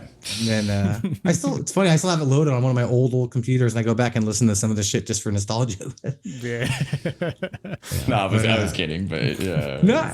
Well, it went from Audacity to Cubase to Logic to Pro Tools, back to Logic, and maybe Ableton for a little bit, and then back to Logic again. I personally love Logic. Chris now, he's actually, he's a legit producer. He works in Hollywood. For the last 10 years, he's had a platinum selling album, hip hop, you know, record. He literally works in a multi-million-dollar studio day and night, and this guy is doing huge shit. Like every time I walk into his studio, I'm just like, what the fuck, man? This is crazy. It's like alligator skin, everything. It's just absolutely ridiculous. And the artists he gets to work with, and just watching how he's changed.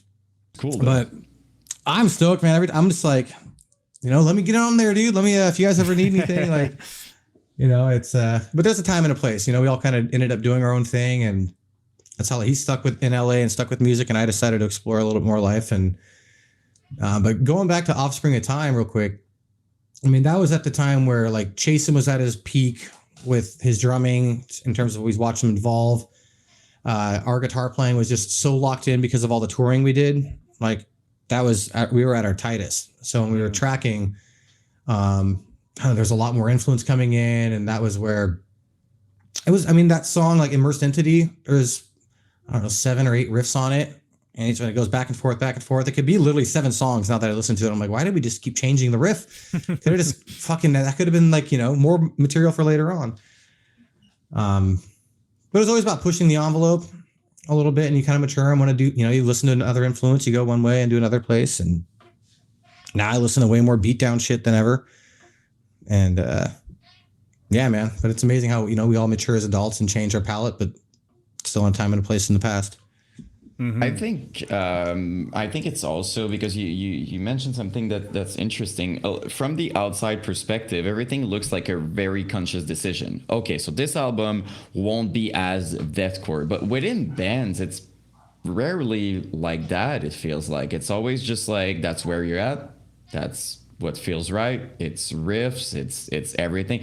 I think it's rarely just Ben sitting down being like, okay, yeah, less deathcore elements. Like it's just like a feeling thing, and you release it. So I feel like sometimes people are surprised by the reaction or something, or simply because in their mind they kept doing what they love and they did. But from the outside perspective, people just assume you changed your sound, you did that. But in general, it's just people doing what they love, right? Like that's kind of how it feels when we hear you know, you talking or people within the bands, right?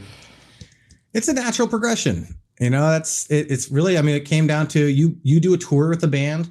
Like the shit that I wrote after we toured with Suffocation, it was like I took it to another different level with way more chugging. It's almost like we incorporated more breakdowns, but they're kind of like Suffocation has breakdowns, but they're more death metal like breakdowns. Yeah. Yes. But it's like when you're touring with bands that you fall in love with, and you're just like, you know, you pick that up, you start adding more things, and you're like, let's try some of this, and then you learn some new stuff on guitar, and you also don't want to be playing the same thing over and over again. you know, and that's the thing. It's like, if you do like, there's only so much you can do with one genre where the songs really start to blend in a lot, you know, and that's where it's like, okay, let's change it up a little bit here and try some new scales and I don't know, keep the integrity at the same time. But in terms of like the outside looking in, it depends. There are bands I've seen where the singer writes everything and it's like very much like, all right, this is the plan for this album. This is exactly what we're going to do. And they have it like planned out to where like we know what the next 4 albums are going to look like. It's more of like a business sense more than a musician sense, which is more common now than I think it was back in the day. But yeah. Kind of a vision thing, just like... Yeah, like one it's like like creating a product, like you said, it's a business. It's like these are the moves we're gonna make. This is which is like a I don't know, to each their own. But to me, that's kind of like a weird way to go at making art. You know, less natural, maybe. I don't know, like more, you know, like more limited in terms of creativity. Am I crazy? Like it's just like if you have and it's like we're doing this, maybe it's taking away from. You know. I think it's happening right now with music, man. It's like just like the, you know, watching guitar playthroughs and being able to hear the live guitar. You know, not everything being perfected and tracked over and mimed over and stuff like that. I think once you start getting so much technology, people kind of revert back to the past. They want to see the live aspect, and you know, especially with like production. I mean, you're noticing like there's only so many samples, drum samples that you can use where it's everything's gonna start blending together. Guitar tones, it's like it's hard to create a new tone. So it's like instead of like changing up the sound quality, how about you change up the production? Instead of punching in every single guitar part, quantizing all the drums. Like some of my favorite part of older metal albums is being able to hear like what they call guitar talk, where you hear the strings going back and forth and you can tell, you know, there's a slight part where it might not be perfect. You know, the originality of music, the beautiful thing about art, it's expression. And when you're putting everything on a perfect click, quantizing drums, guitars, perfect, drum, everything's so perfected, the interest can kind of, after a while, start to drift to where like, I mean, that's what happened with me, dude. Like right now, I do a lot of live gigs and I do everything on a loop pedal. I bring a bass, I bring an electric guitar, I bring an acoustic guitar. I have a vocal thing going through a loop and I do like beatboxing, play stuff on the spot, and I'll turn like a Frank Sinatra song and do like a freaking Yngwie Malmsteen song over a 5-minute period just by adding layers and then doing solos.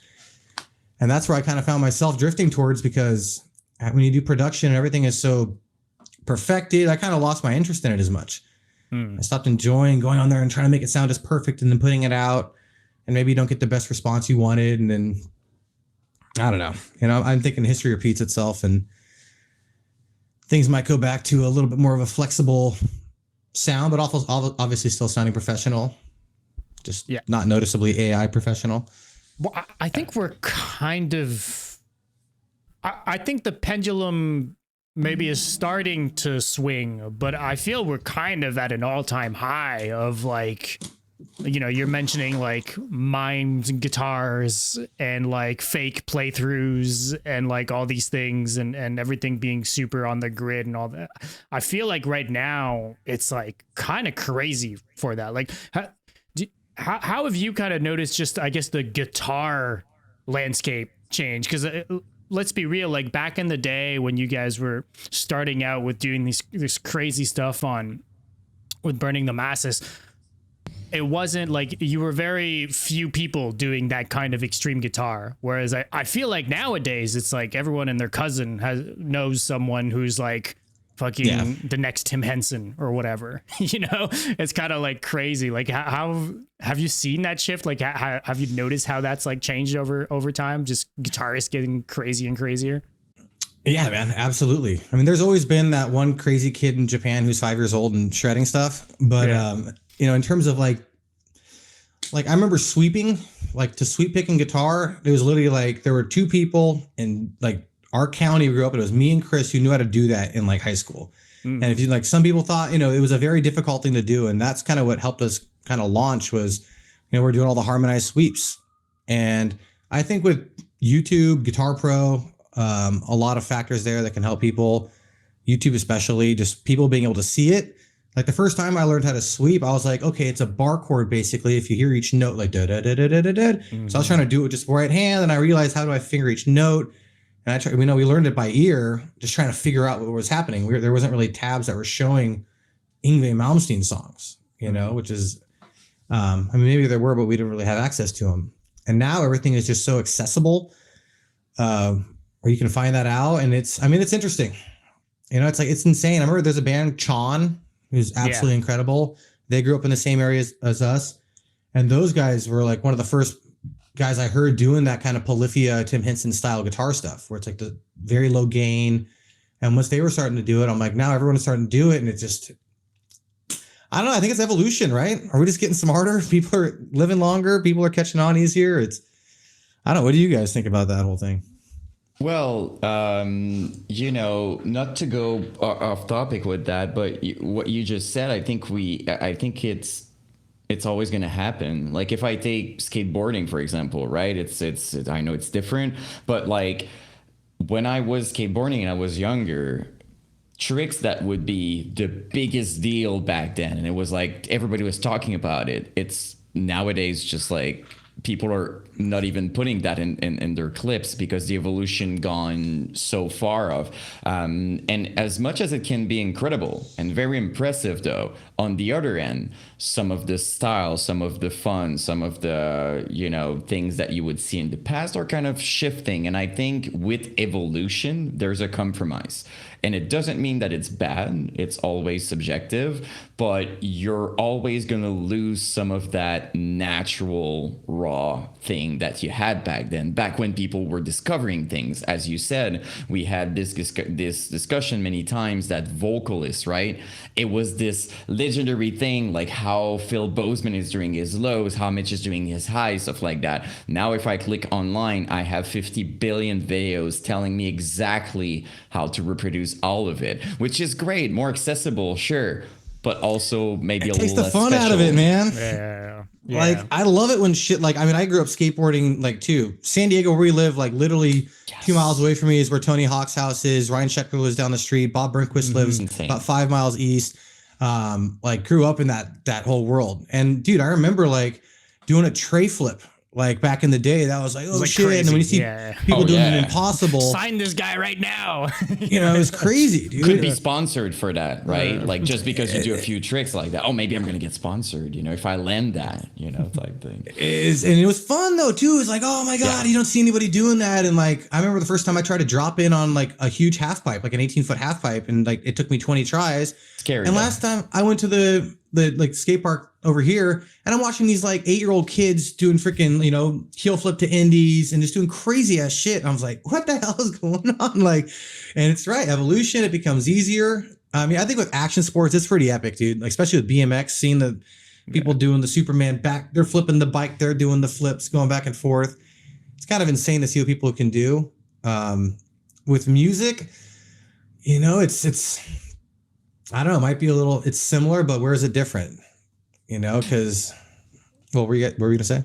Well, no, yeah. The way I see it, the reason why I pick skateboarding is because like I see a clear, like as much as metal, like it's getting tighter and tighter, and it's and a lot of it is great, sure. And I'm the worst example because I still listen to like the worst productions in the world, and I like it. So like I'm really not objective on that. But I think there's a point to be made, especially in metal, that like sometimes being, no, I wouldn't say like sketchy or whatever, but just like some of the more natural raw is a necessity sometimes in metal. So like if metal all sounds very similar, that's kind of defeating the entire thing. Like that's kind of against the entire thing in the first place. It was made to stand out. So it's drummers being in the pocket as opposed to being on the grid. It's like how impressive Phil was because he was the only one doing that. That's why it was impressive. It's you learning how to sweep.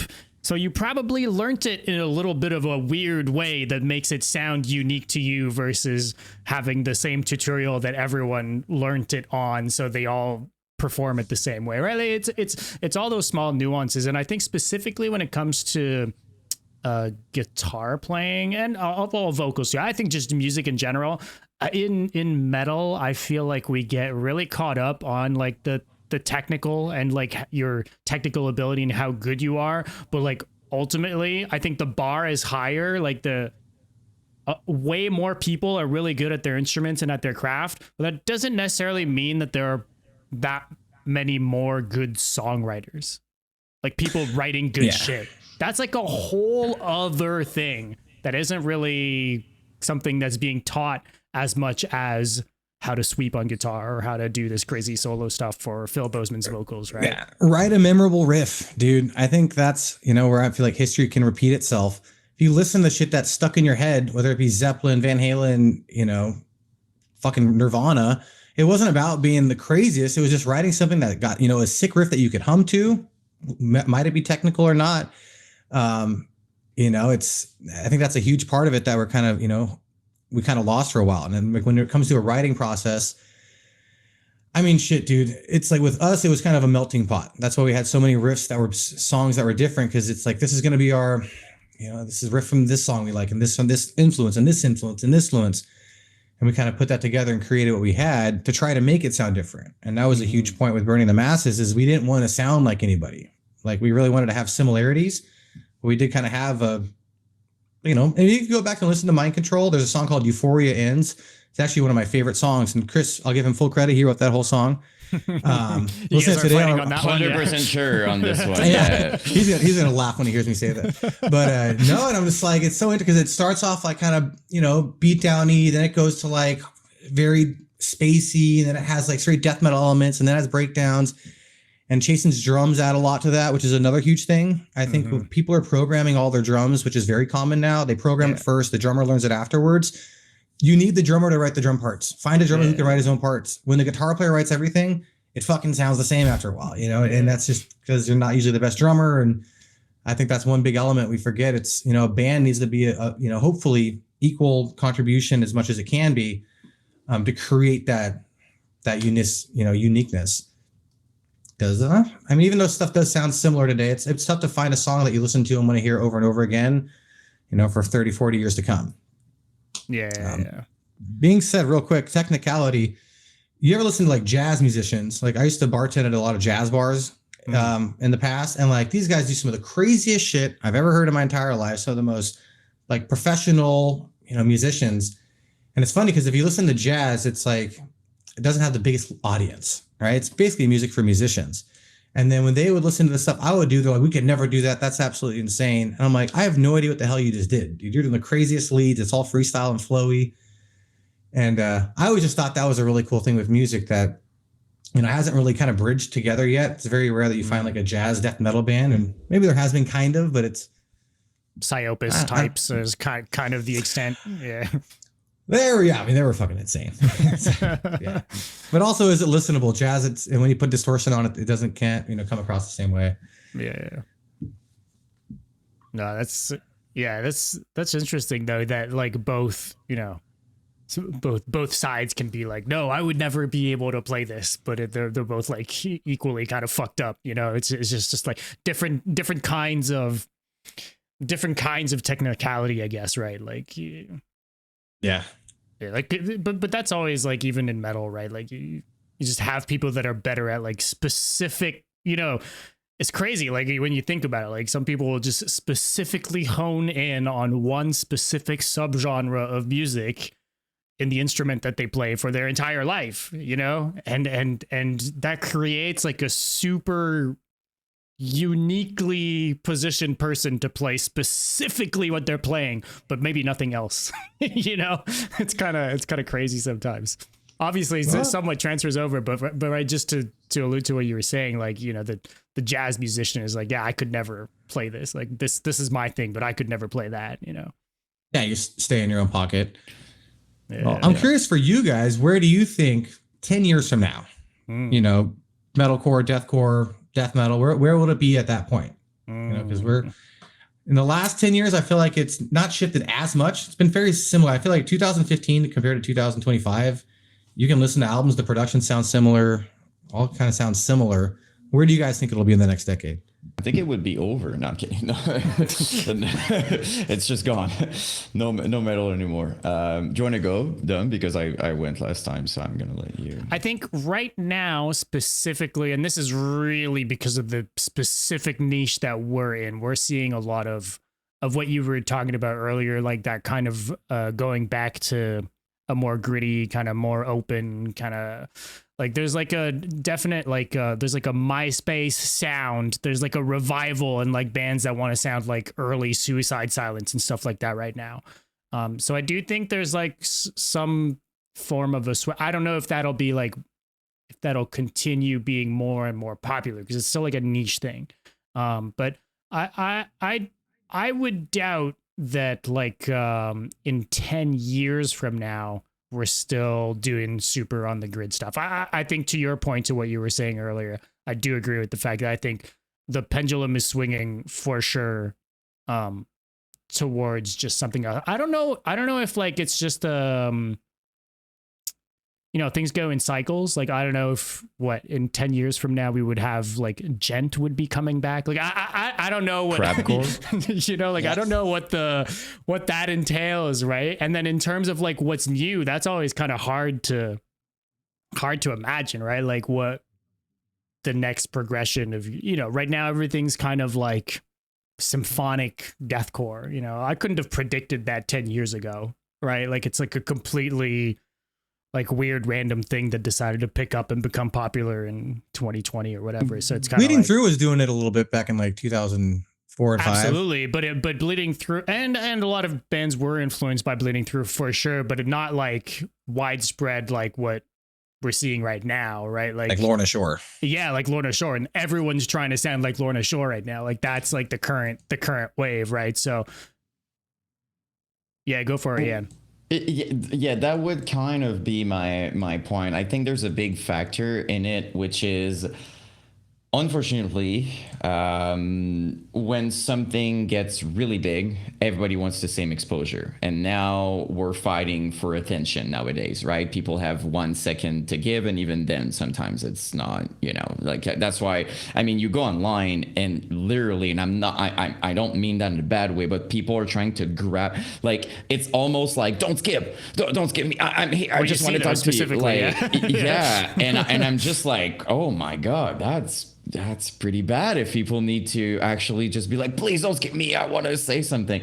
So in that sense, I feel like with music, everybody wants I call it like the TikTok moment. They just want like the thing that's going to work. So what happened is that you have 50 billion clones of it, but it was already present back in the days. How many bands tried to do the Suicide Silence things? How many things? Like, it's always been like that. But what happened is when there's too many art, like kind of a direction, and you can hear it, there's going to be a shift at some point, because both the fans and the bands are going to be like, just like, okay, I'm tired of this, because everybody's doing the same thing. And we see that in a lot of different aspects, a lot of like movies, whatever, name it, like it's kind of cycles. But on the other ends, the other thing I would add is technology. What happened in music is that we had better I don't know technology what AI is going to do time. to music, dude. I don't. There you go. What does AI look like with music in 10 years, dude? Oh. Well, I kind of have a prediction on that. I feel like what's going to happen is people are going to want to make it clear that it's not AI. So we're going to see a big resurgence of raw art, raw painting, raw, like all the lost art almost. Like, people are going to make sure that it's very clear it's not AI. Same for YouTube content, same for anything. Like, there's going to be kind of I wouldn't say a fight, but just kind of like some sort of an aversion to, I think we're going to see kids maybe don't want to be as much on their phone maybe in the future and stuff like that. I have this feeling inside that there's going to be kind of like, we're tired of it's too much, you know, I don't know what's real anymore type thing. Let me know what you guys think, but I've been thinking about that quite a lot recently. I think it's part of it as well. 100%, dude. I mean, that's literally like what I kind of want. I mean, just in general, like social interaction, you know, you look at, you know, some of the younger generations, communication is kind of numbed down a little bit because everything is via text, and, you know, expression has gone down. You know, in terms of music, you know, I think that some of the, you know, hopefully there'll be more live shows, more expression, doing more live recordings, which is something you don't really hear as much anymore. I mean, back in the day, dude, I don't remember how many live recording CDs I had of Zeppelin, Jimi Hendrix, Stevie Ray Vaughan, Metallica. It was like a huge thing to have the live recordings. Like you listen to that, you know, just like you would a normal album, where it's like with metal and deathcore and stuff like that, like it's not as prominent as much. And I think maybe something like that to give a new element. But in terms of, getting as far away from AI as possible, I mean, it can very much be kind of like a war sense of like, we are not robots, and, you know, like, and not using an AI to do your mixing and mastering and your, you know, which is, I mean, I noticed that with auto-tune way back in the day. I'm like, oh shit, this is basically like an AI. And then you started having these analyzers to do your mix for you. And I was totally, you know, guilty of that in 2008. To like, you hit a button, it's going to do a full mix, and my master's going to sound like this. Good old I'm like, who wants to record with me? $200 a song. Like, I can make some money off this thing. And and that was when it was new. But now that it's becoming so blatantly obvious, and when you can type into an AI generator to create a song, and it sounds pretty much close to like an actual person made it, and you're having copyright issues, you know, as humans, we're going to probably want to get as far away from that as possible. You know, same thing with special effects in movies. CGI has gotten so relentless now, where it's like, I was just watching Independence Day the other day, and I'm like, it didn't look that great, but I just feel like it had more of a feeling to it. Like, I love seeing personality. Yeah. You know, there's just a grade to it that's different than just polished, everything polished.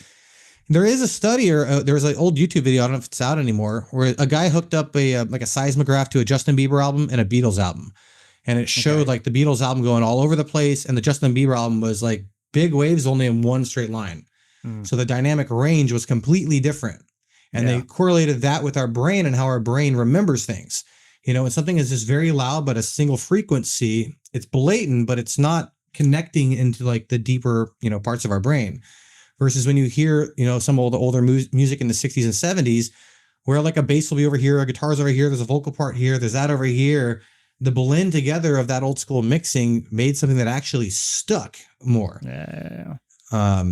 Which can be an interesting topic on its own, but yeah, well, this is just, it really comes down to feeling, right? Like songs having soul, right? And that's with or without AI, right? I think we'd all agree here that like in the past, 15 years, like music has, we've alluded to it a few times already, but like, you know, gone to the grid, and like, you know, all these things that kind of take out all the same tones, all the same, you know, the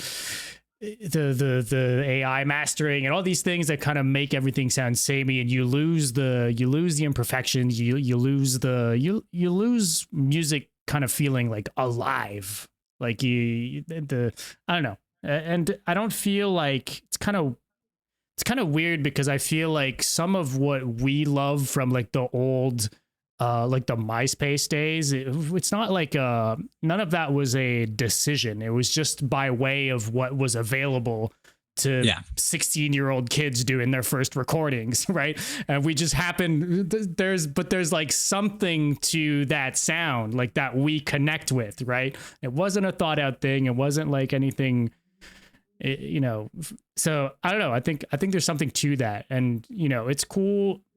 It's cool when we see like, again, like there's like this like resurgence of this like MySpace sound right now. And that's the stuff that we're excited about mostly these days, just because it sounds like kids who like don't give a fuck, who are just like being kids and like recording however the fuck they want to record, and not really thinking too much about influences and this and that. And they just like fuck with these few albums, and that's the stuff that comes out of them. And that to me is like by far more interesting than, you know, a lot of the stuff that's like super highly produced that like technically, objectively speaking, like sounds fucking great and has a big budget and all these things. But, you know, there's less character.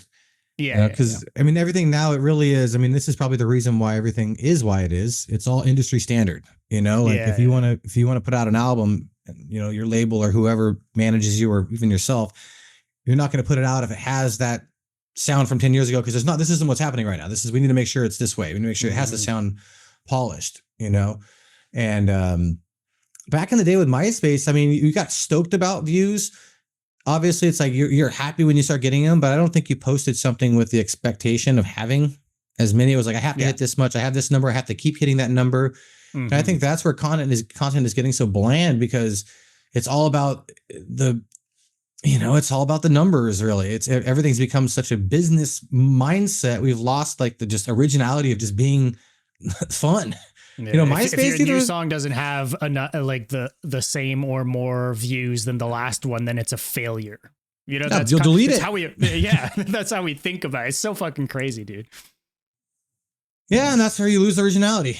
But Yeah, I think you mentioned something really important. You said industry standards, right? And the way I see it also about with those things is um, they assume people want a perfect product, but they don't. Like maybe a few people do, but people prefer personality over perfect product. Like no one, like pretty much no one except a few people on the planet is going to hear a song and expect it to be like the best actual, everything is played perfectly. Like I'm still listening to the first Suicide Silence EP, right? And I was hearing in many times in podcasts that everything was sloppy and it's like all over the place sick. and stuff like, and yet I listen to it every single week and it's better, I'm sorry, than most of what I'm hearing. It's subjective again, but still, that's what I prefer. So I think they assumed wrong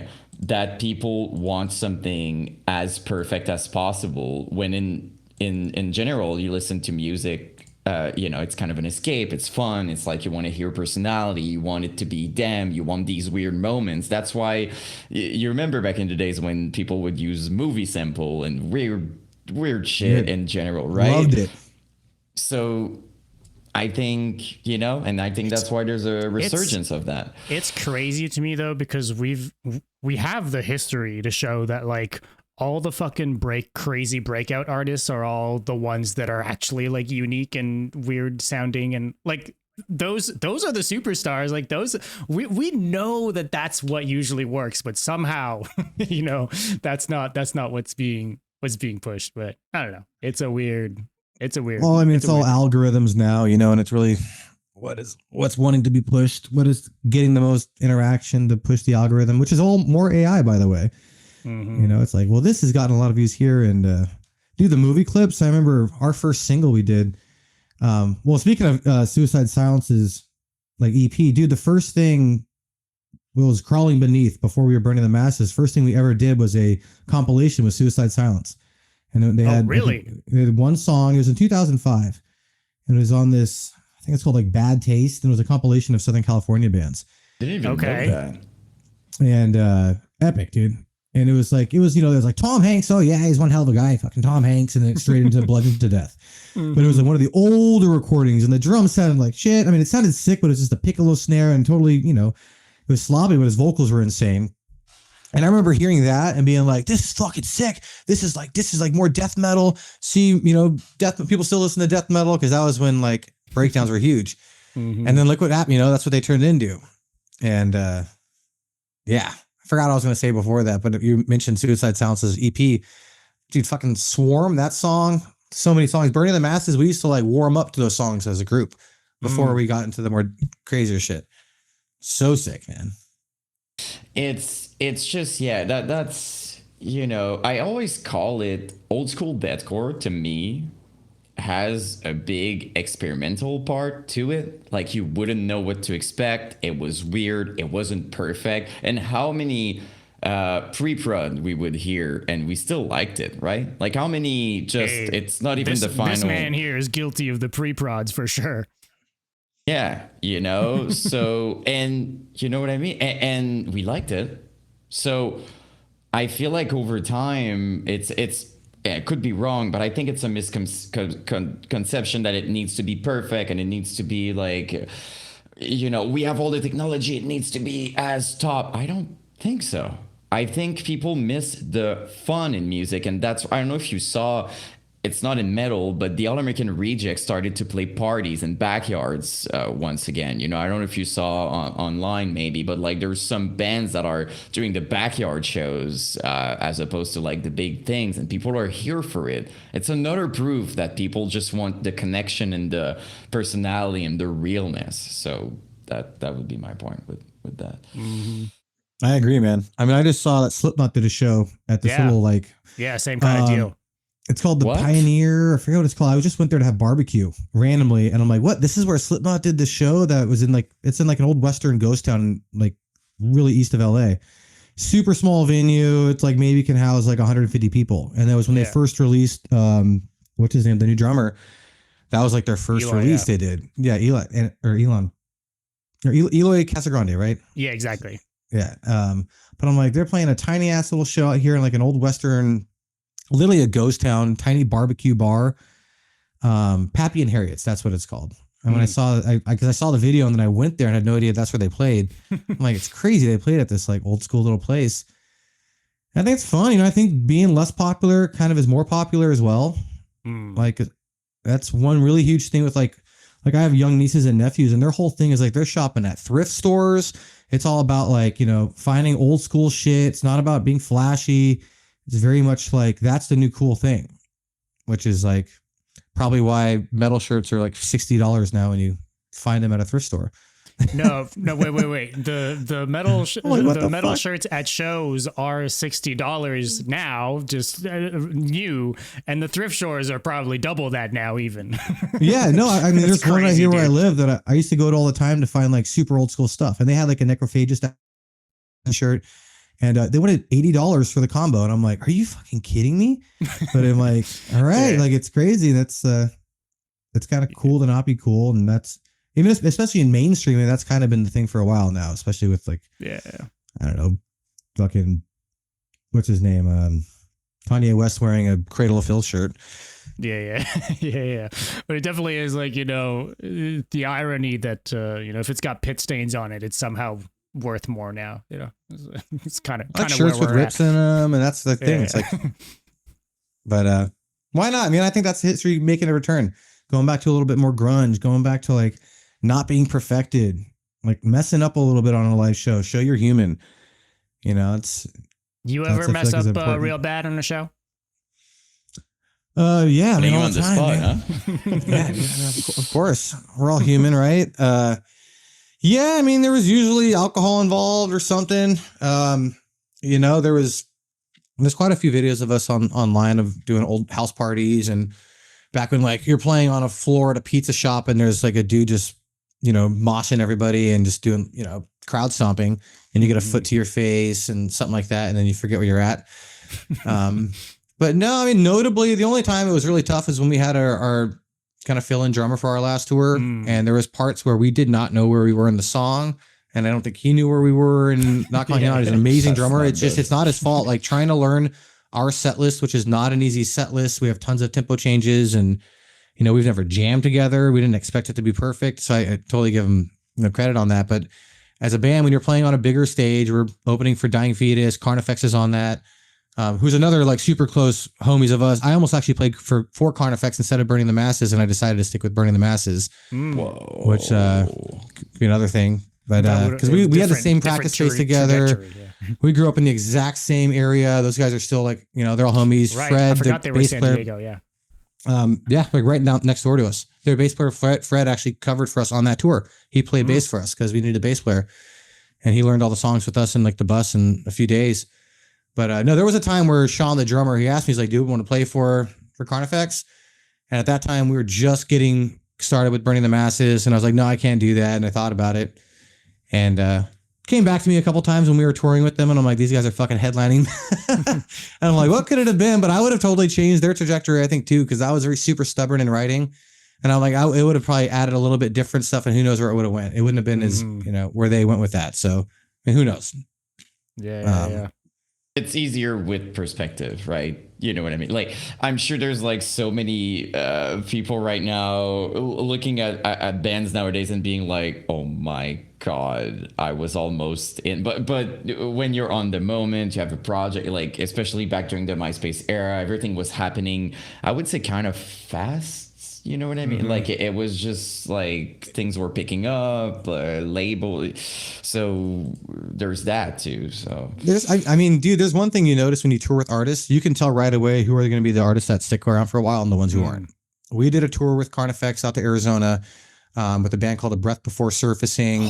And this is My goats. You like them, right? They've been brought up on like 2 or 3 podcasts in a row now for some unknown reason, but I'm here for it. They were sick, man. They were good buddies with us. Unfortunately, they had some issues with the label. They're on the same label as us. They were media scared too, right? Yeah. But Carnifex, like, so we finished the little tour, and we're all like, can't wait to go home, and we got to do this and that, and you know, me and Chris were always pretty down to keep touring, but there's a lot of bands that are like, all right, like I'm so excited to go home after this. Carnifex was literally, we were sharing I was actually sleeping in the bunk in their van. They're like, let's just keep going. Let's just go to New Mexico. Like, wouldn't it be sick just to go to Texas right now? Let's just fucking do it. And they're all considerably older than all of us at the time. Yeah. We were all like 16, and those guys were all like, I don't know, late 20s, maybe early 30s. And it's like, they had that drive, like, this is what we want to do. And when I heard that, me and Chris looked at each other like, dude, these guys are like, they're legit. They want to keep going. And when you see that mile marker sign and it says 700 miles to the next city, and you're like, let's fucking go. That's when you can tell right away when you're touring with somebody. It's like, are they going to be the ones who like, I need to go home. I need to do this. I miss this person. Which really I've seen destroy a lot of bands, unfortunately, or not destroy, but break up. Yeah. Where it's tough to find like-minded people who are about that. I want to fucking keep going, can tour for a week to a month to 2 months. And, at least in the beginning. And that's what it needed to take off in those MySpace days. If you just had the grind to go out there and self-finance your own first couple tours like they did, I think that's really pushed them to where they were. And they didn't, have immediate success. I remember there was so much shit going on about how they were copying Suicide Silence back in the day, and how Scott sounded a lot like Mitch, and us all being from a very close area. And they really took it and still ran with it. And I give them so much credit for not completely changing their style and for really just keep doing it. And now they're headlining over Suffocation on a fucking tour right now. I think that starts in a couple of weeks. No, it just started like last week, I think. Yeah. Okay. And the shows have been looking like crazy. Big venues, fucking packed. It's Dude, cool, they man. packed. We played in Europe with it. I'm like, you guys fucking look at this shit. Look at who's here for you guys. Like, It was insane. And it's I'm happy for them, man. That's what the good thing is, or what you want as a musician is to have that like equal. Just be happy for the other musicians. Don't wish negative stuff on people. I think it's a real big thing with energy out there where we're also competitive. Granted, I was talking about competition. That's all friendly, but when it's a band versus another band, and you kind of like, they're getting more views, and you start to have this negative energy, it can reflect, and it can actually kind of do the opposite effect of what you want it to do. Because obviously we all want to succeed, but when you make friends, those friends bring you on tour, and then those friends help you out with other people. And that's where it's all about really who you know. And, it's do good and good will come to you. I think people can feel that too, right? When you're kind of bitter and you know what I mean? Like it's just like, because as you said, there is such thing as like healthy competition in a way, like maybe just being motivated by people's success, being like, Exactly. Oh my God, we can do this. That's amazing. I've always done this. If I can, not to make it about myself, but like that's how I see it. I see people succeeding in something similar that I do, and I'm like, oh my God, so cool. Like, That's how you grow. That's how you get to where you're at. And maybe you can learn, right, from people's success. Oh my God, yeah, maybe not copying, but I mean, like, just being like, oh my God, okay, maybe their process. So and I think it's underrated to ask question, to go to these people and be like, it's amazing. Like, can I ask you that? People are so happy to just, maybe not everybody, but like I've been lucky so far. Yeah, but just just to be approached in that way, as opposed to the negative, just like, I can do this. I should be higher up than you on the bill. Well, type mentalities, And you look at the bands who made it, and correct me if I'm wrong, you're talking about Carnifex, right?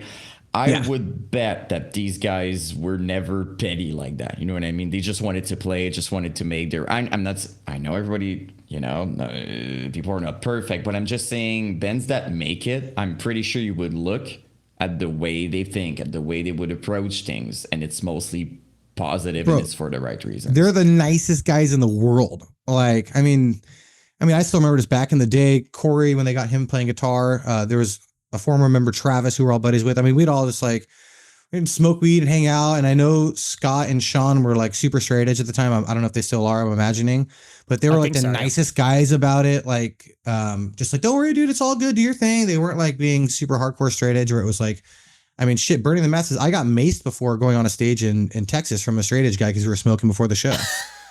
So that was in 2007, 8. That was when straight edge was like really, really, really, really kind of militant to a point. I mean, I got some crazy stories about people bringing in chains into the mosh pits and brass knuckles and really fucking up bands for smoking weed.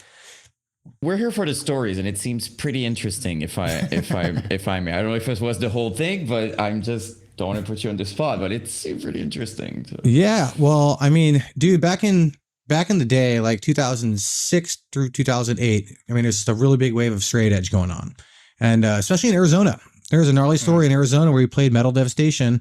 And like Knights of the Abyss were there. Some of the dudes from Job Fair Cowboy were there. I mean, it was a huge lineup. That was like the big metal thing that we would drive out to do.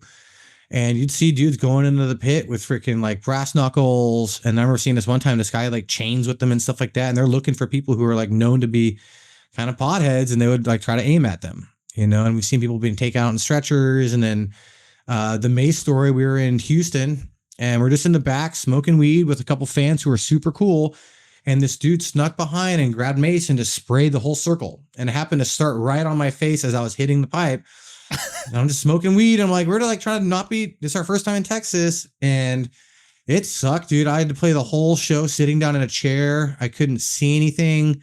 I know it breathed into my lungs. So it was like a traumatizing experience. I'm like, we didn't, you know, hopefully didn't cause any long-term damage. But, you know, I mean, that's the kind of shit that was going on. And it was known, like certain venues you go to, there'd be like, we'd have fans who would hit us up on MySpace and be like, yo, just like, you know, just so you know, it's a super straight edge venue.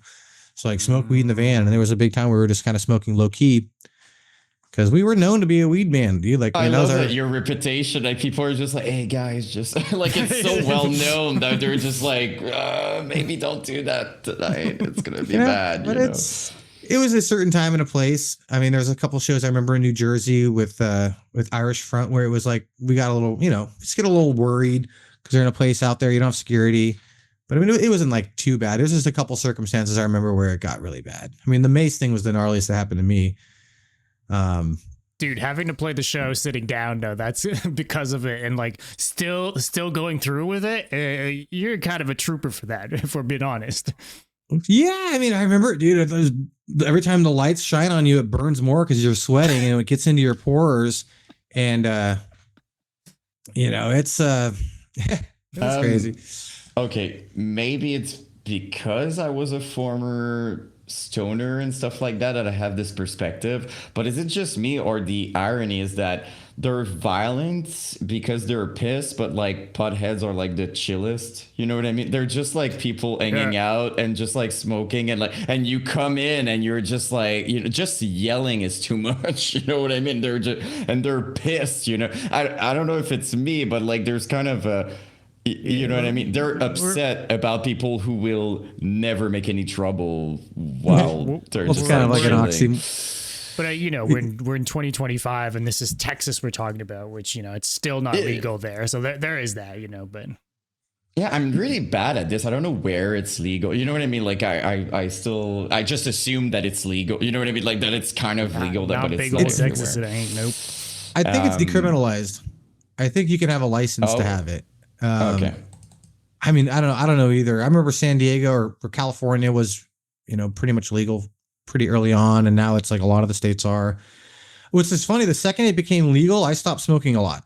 It's like once it became like not as taboo, I'm like, wait, I can just go down the store and buy this. Like, yeah, fuck it. Let's go to the bar and have a tequila shot. Not as cool. It's not as cool anymore. It's weird. It's like, I don't know. It really is. It's like kind of what you want to do, what you can't. Like, I really can't smoke as much anymore. I haven't actually smoked in over like 30 days almost, because it gets to a point where, you know, I don't know. For me, it started getting too much of like I think about stuff too much. And I have I work in sales where I have to constantly be like thinking about what the next steps are going to be, what's going to be happening, remembering people's names, remembering certain factors and using that as a sales tool. It became like impossible. Like if I ever try to do my sales meeting high, like I would just stare at him and be like, wait, what was your name again? You know, and it's, I think as we age, maybe that's what really, you know, for me, at least I've noticed it's tougher, you know, memorizing things is a little more difficult. Yeah. You know, so when I smoke, I really like to smoke and I'll just play guitar. I'll put on backing tracks on YouTube, just like random 80 shred backing track and just shred solos for 35 minutes as loud as I possibly can. until the cops come or my neighbor yells at me. Which hasn't happened in a while, actually. There we go. That's fair. Ever since I got rid of the drum set, the cops don't come anymore. Yeah. Well, I think there's something to be said, and again, let me know if it's switching gears too much. But I want to be conscious of the time. We did say we'd end around this time, so maybe a quick thing, and I'd have maybe just one last quick thing if if we can. Okay. I'll tie it up then, because you there's something really interesting, and I wanted to hear a little bit about, you said you're into fitness and stuff like that, which I think is awesome. I love, talking about nutrition. People know that. I talk about it way too much, whole food, eating well, whatever. And I think it's a big game changer. I'm fasting a lot. It's a whole thing. But maybe there's a link, you mentioned, smoking and stuff like that. But like, if we take a look at not to say people are unhealthy when they smoke, but like, if we take a look at your life, to me, it makes sense. You're working out, you're eating well, probably most of the time and stuff like, so maybe it's a lifestyle thing, things have changed, right? Maybe.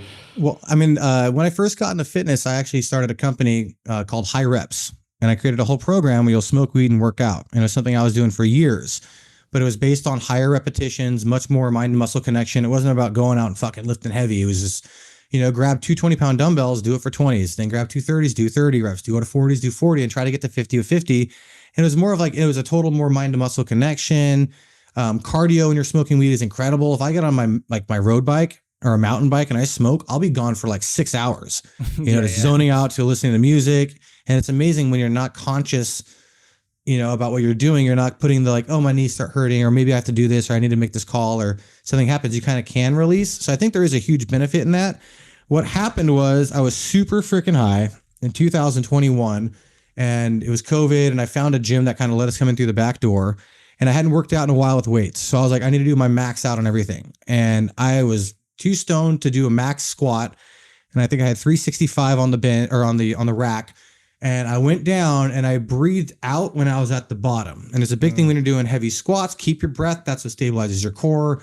When you breathe out, you're giving your frame. So my spine basically kind of caved in, and the weights fell on top of me, and I blacked out at the gym. And got up, tried to get to my car, and on my way home, I noticed I was blacking out again, and I pulled over and literally passed out in a parking lot.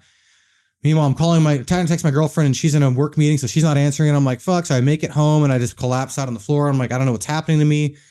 And I had a really bad injury, and it was a neuro thing. Like, your back is weird, man. And ever since then, there's been times where I'll notice I start to feel like I'm going to faint again. And it's weird what happens with your spine. So when that accident happened, I was like, I'm never smoking weed and working out anymore. And that was one of the big things I still like to do. So working out for me is like, it's my mental health. I'm really big on, fitness, and it keeps me away from doing stupid things, it keeps me focused, and it just feels good. So I think that was a huge change of that whole, trend, or for me, I guess you can say. And then and especially with diet, that's too, like, it's so hard to not get the munchies when you're high.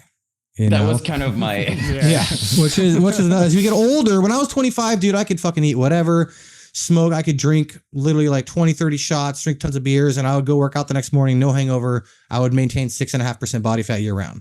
Second I hit 35, no good fucking luck. Like, I literally, like, I bulked up a little bit. I'm on a super big cut right now to get back down to where I was, because I noticed, like, you start just lifting heavy and eating, it's like, yeah, what'll work is you'll get big. I went from 180 to 230. It's like, and I'm like, all right, I got to stop smoking, because I cannot go to sleep hungry.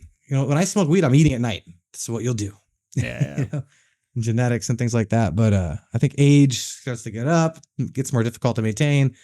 So that's one of the biggest things that did kind of encourage me not to smoke as much. And then now I kind of enjoy being sober, like writing music when I play guitar, like just totally sober. It's like that high I have from when I was like 9 years old learning a Metallica song comes back.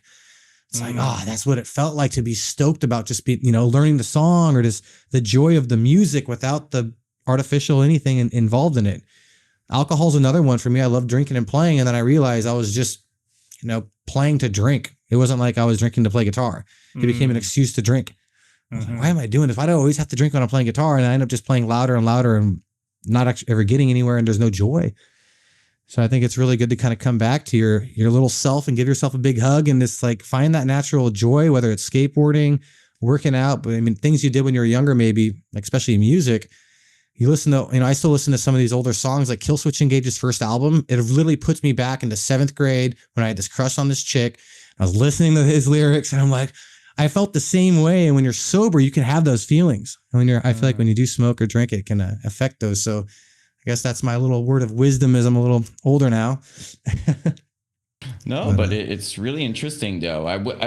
I basically really just assumed that like fitness and maybe smoking, but like you still made some good point. Like I guess it's still, it's still, I mean, doable and still have results and stuff. I don't know why. I just assume I was just like, oh, it's kind of ruining odds. it. Yeah, but you're just, I mean, you literally did like a program, a whole thing. So I stand corrected on that. No, dude. I mean, everyone's different. I don't know. I did have an addiction to weed. I'll be honest. It's like, it was tough to stop. I had to be forced to basically stop, and it took an almost life-threatening energy to kind of wake up a little bit. And yeah, I mean, it's when it's more available, it's so easy for me. I literally have, I don't know, probably 5 dispensaries within like a mile from my house. I can just go walk into and get joints. And I also have like a ton of weed in my house, which my girlfriend does hide from me, because if it's laying out, I will take it and I will smoke it. So I will have to say, having a good partner who sees how you can be when you're happy and sees you happy sometimes wants to keep you like that. Granted, I mean, even talking about it right now, I'm like, you know what? It'd be good to go smoke a joint, go for a little walk on the beach. So much today, yeah. It might be my fault. I kind of thought about it. Moderation, man. It's if you can be in control, I think it's a beautiful thing to have moderation. When it becomes a tool, especially for writing music, I had to be high to write music. It worked great when we were younger with Burning the Masses, and then we started writing newer stuff, and then, you kind of lose that edge. Mm-hmm.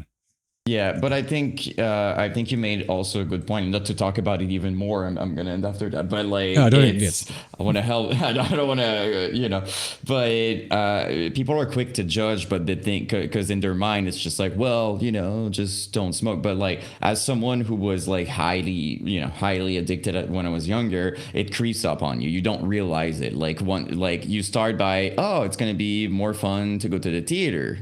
And then smoke a little bit, and then and you do that, and you don't realize, and you're like, doing the groceries as we're like, and then you're just like, everything you do, like, washing dishes, it's way more fun when I smoke a little bit, and then next thing you know, you're just like, there's nothing you're doing without, and you're just like, So at least for me, that's kind of what happened. No, dude, that's 1,000,000% on. That's exactly how it is. That little voice in your head starts to creep in. It's the same thing with alcohol for me too. It's like, well, if we're going to a baseball game, like, I'd have a beer. It's like, I'm doing this. Can't have one. Yeah. And it's with the weed too. It does start to become a daily thing. And especially when you do, if you were heavy, with Burning the Masses, there were like, we'd literally have weed smoking competitions with bands where it's like, we would smoke an ounce in an hour period. There's still a video of me online with a 6-foot bong, ripping it, clearing the whole bong while I'm playing a fucking gnarly guitar solo. And, that was like, it was all about like, smoking the most and going through an 1/8 a day and stuff like that. And it's just like, Jesus Christ, dude, I was smoking so much weed that you don't realize what it does on your lungs. Like I gave myself a hernia almost from coughing so hard before trying to clear these huge bongs. Mm-hmm. Or the effect it has on your vocal cords. I do a lot of singing with my live gig I do now. And it's like, it's crazy what it can do. If I take one hit, like for the next 2 days, and I always smoke joints. I don't kind of stay away from bongs now. It's like, it feels better. But that weed, it's like, it puts a layer on your vocal cords where I won't hit any of the notes. I noticed there's like a block from my ear to my brain where I can't tell if I'm on perfect key. And I listen to a video of myself and I'm like, I'm totally flat. I'm like, what the hell? And it's like, and then a couple of days without smoking and you get it back. And it's the little things you might have taken for granted. So no last minute gigs for you then. Yeah.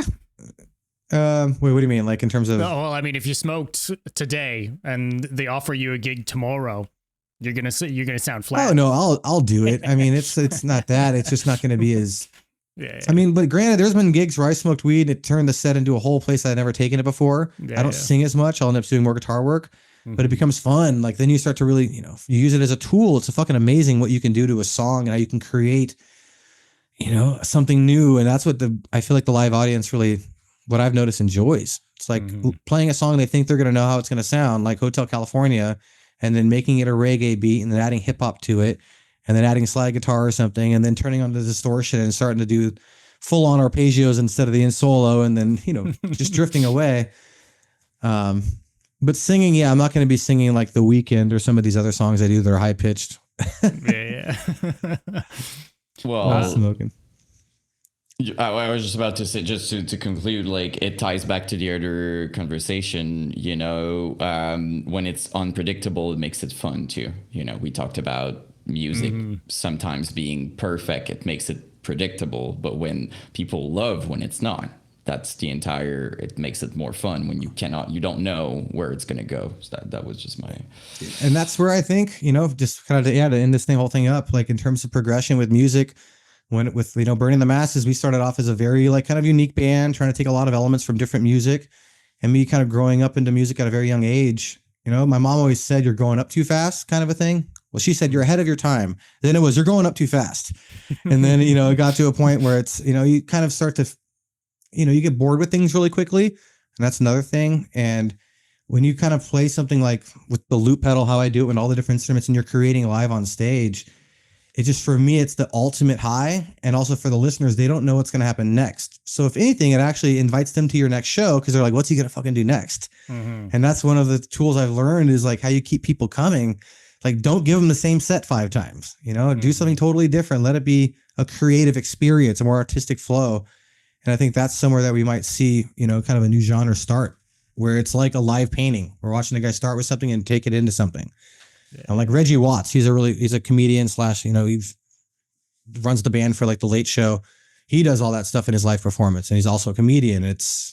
People love seeing something be created instead of listening to the final product all perfectionized. So a lot of more improvisation.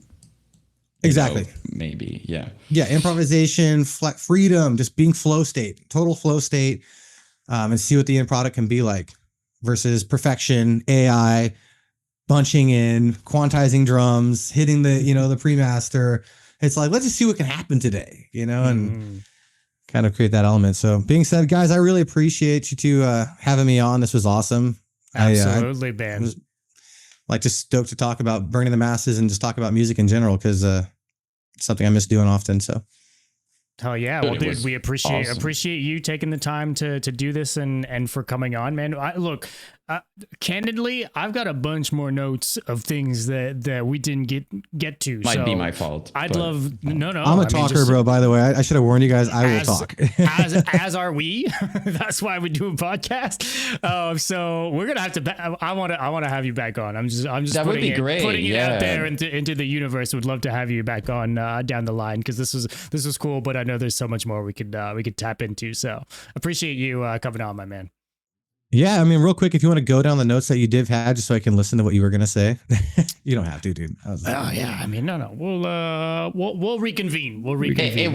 It would be great, because if I may too, like, you have like good storytelling. The way you say stuff, like it was just like very interesting and fun. So it would be great to maybe reinvite you. You have like 50 billion stories. There's like we didn't get into any stories really. Yeah. We got some. Dude, I only started in like the beginning. We didn't get into a lot of the other tours, a lot of the recording stories. I mean, Cam, Big Chocolate had a Cam Everyday thing he was filming while we were recording our second album. And there's some like stuff that happened in those videos, which they're like in the archives of YouTube, but it's wild experiences, and no shortage of fun, man. Oh, yeah, we're gonna have to reinvite you then, for sure. Yeah, well, I'm open, dude. Let me know. Hell yeah, man. Perfect. We'll let you get on with your night. Appreciate you. Thank you so much, man. And we'll keep in touch. All right. Sounds good, guys. Enjoy your evening. All right. Peace out. Take care, man. See ya. If you made it to the end of this episode, thank you for watching. And hey, while you're here, hit that subscribe or follow button and a review. If you're watching or listening on a podcast platform, it would mean the world, and it helps out more than you know. A big thank you as well to all of our supporters over on Patreon and on Twitch. New episodes every week, links to our Patreon, Discord, and socials in the description. We'll see you soon. We're out.